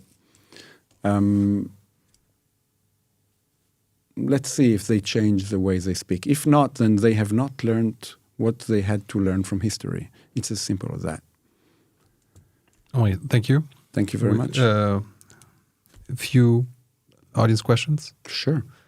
Can we keep it short? I don't want to get a new record. I'm willing to try, but I can't promise anything. Okay, Ilagabal fragt, Mr. Boehm, or Omri, you wrote in your Spiegel article that the new government in Israel would be considered more right than the German NPD if we had a German equivalent. Could you elaborate on this? I'm not sure I wrote it in the Spiegel article. It sounds to me like I may have written this in Die Zeit, and I'm not sure that I wrote it like that, but maybe something similar. Look, if I can elaborate more on that. I think I sort of have. Itamar Ben-Gvir supports violence. He can pretend now that he doesn't, but he supported the assassination of Yitzhak Rabin explicitly enough. Mm-hmm. This is not AfD territory. This is the territory of people who have been themselves convicted of supporting terrorism. Bezalel Smotrich was caught with, 700 liters of benzene going to light something up or burn something down on the way to, I believe, Gaza before Ariel Sharon was going to evacuate it. Those people are not playing games, and they're not playing. Let's put it this way. They're not playing political games only in the sense of politics where it's done in a parliamentary way. They play with violence when they need, and they are now at least partly in control of the state monopoly over violence.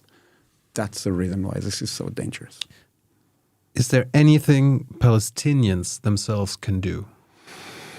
Like, let's include the international community.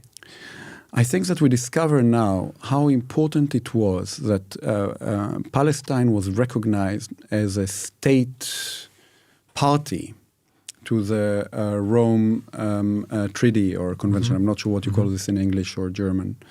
There were debates about this, and I think that some people thought once the Palestinians have been recognized as a state party, we have to treat them as such, and for that reason, actually, the ICC has jurisdiction, or has at least a claim to jurisdiction, say in the West Bank. Mm-hmm. But there was a debate, I think, and people were not sure whether it makes sense to take the Palestinian Authority, which is not a state, and to grant it state status. My understanding is that that has been huge achievement, extremely crucial, and has to be mobilized even more, because the fact that the Palestinians are recognized as a state party gives international law and the ICC more teeth in the territory. Precisely because the Palestinians do not have a state, they have to be more than anybody else part of the, or represented in international law. And I think that we see that this has become hugely important. And if the Palestinians can push more for that, that would be an excellent beginning. But I think also the question implies, what about the Palestinian extremists? I mean, Hamas and company, like... Hamas is never... Look, someone once wrote, I think it was one of the reviewers of Radical Universalism claimed that I support universalism even to the point of supporting terrorism. This is false. Radical Universalists never support terrorism. Because attacking... Never support violence at all? Violence, yes, but not terrorism. Terrorism is a deliberate attack of innocent civilians in order to achieve your goals. That's terrorism. Whenever no Palestinian or any other organization ever has a right to do that, because this is always wrong and false and not allowed, no matter what the context, no matter what the goal, and so forth and so forth. So the question what Hamas can do is, Hamas in my view are not an actor who will promote the struggle of Palestinians for freedom. Unfortunately, they're the wrong address. The Palestinian Authority, of which I'm no fan at all, far from it. Also, I'm not sure that I want to think about them as the main actor here for change. But the fact that the Palestinians are represented as a party to the Rome Convention will allow the international community to be on the safeguard. Just a quick follow-up. What kind of violence do you support as a universalist? I support legal wars, and sometimes when you have to have armed resistance, I would support it. I don't know if it sounds extremist to anyone. All the people who say, of course, that Israel has the right to defend itself, support violence. And they're right. Israel has a right to defend itself. Also, the Palestinians have the right to defend themselves. No one has a right ever to use terrorism. And I don't believe that one man's freedom fighter is another man's terrorist. That's not true, actually. It's a nice slogan, but it's false. No freedom fighter ever attacks, in the name of freedom, innocent civilians. Not a Palestinian, not a Jew. Kai asks, does Omri believe that one day in the far future there could be a united world government and a united world society without country borders? Like in Star Trek. Yeah, no. That's an interesting question, and that's a question of a cosmopolitan state. I don't believe that, and I don't know that we should hope for that. I don't know that we should hope for that because here's one way of thinking about it. I want to live in a country that I can live. If there will be one world country, I'll never be able to live it. You can go to Mars. That is taking away one fundamental right that I think I ought to have. Does universalism also imply that we should stop eating meat and go for veganism instead? Not my universalism. It does not imply it. However, it does not mean that we should not do that. Perhaps we should do that. Maybe it's the right thing to do to stop eating meat. I think it's probably the right thing to do. So it becomes a human duty. I don't know if it's a human duty of the sort that I'm talking about, because I don't think that animals have this type of rights. But what I do think is that the way we treat animals is wrong. The meat industry is worse than wrong. After 4 hours, you'll excuse me that I don't find the exact right word right now. It's a huge crime. This need not follow. This need not follow from my radical universalism, which is primarily about humans and how humans treat humans, I would be very open to the idea that when we ask ourselves how we behave towards ourselves, treating animals in this shameful way cannot be part of the picture. How about a compromise? If you hunt it, if you killed it, For example. then you can eat it. For example. Final question. Is feminism an universal principle? If so, should we strive for world feminism? That depends. If we insist on the full equality of women as fundamental human rights, which Yes. I definitely believe in, Sure. then the answer is absolutely yes, and a necessary component of every strive for justice. If feminism is again defined through the idea that we're not understanding this as women are humans, and for that reason ought to be treated equally, then I think we formulate this again in the wrong way. Omri, thank you so much. Thank you so much. We almost reached the 4-hour mark.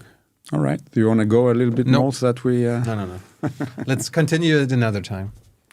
Terrific. Was lots of fun. Was very difficult to research because, like, how do you talk about this without To you, it was difficult.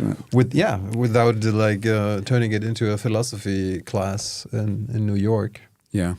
I hope it was fun for you guys who watched and for you.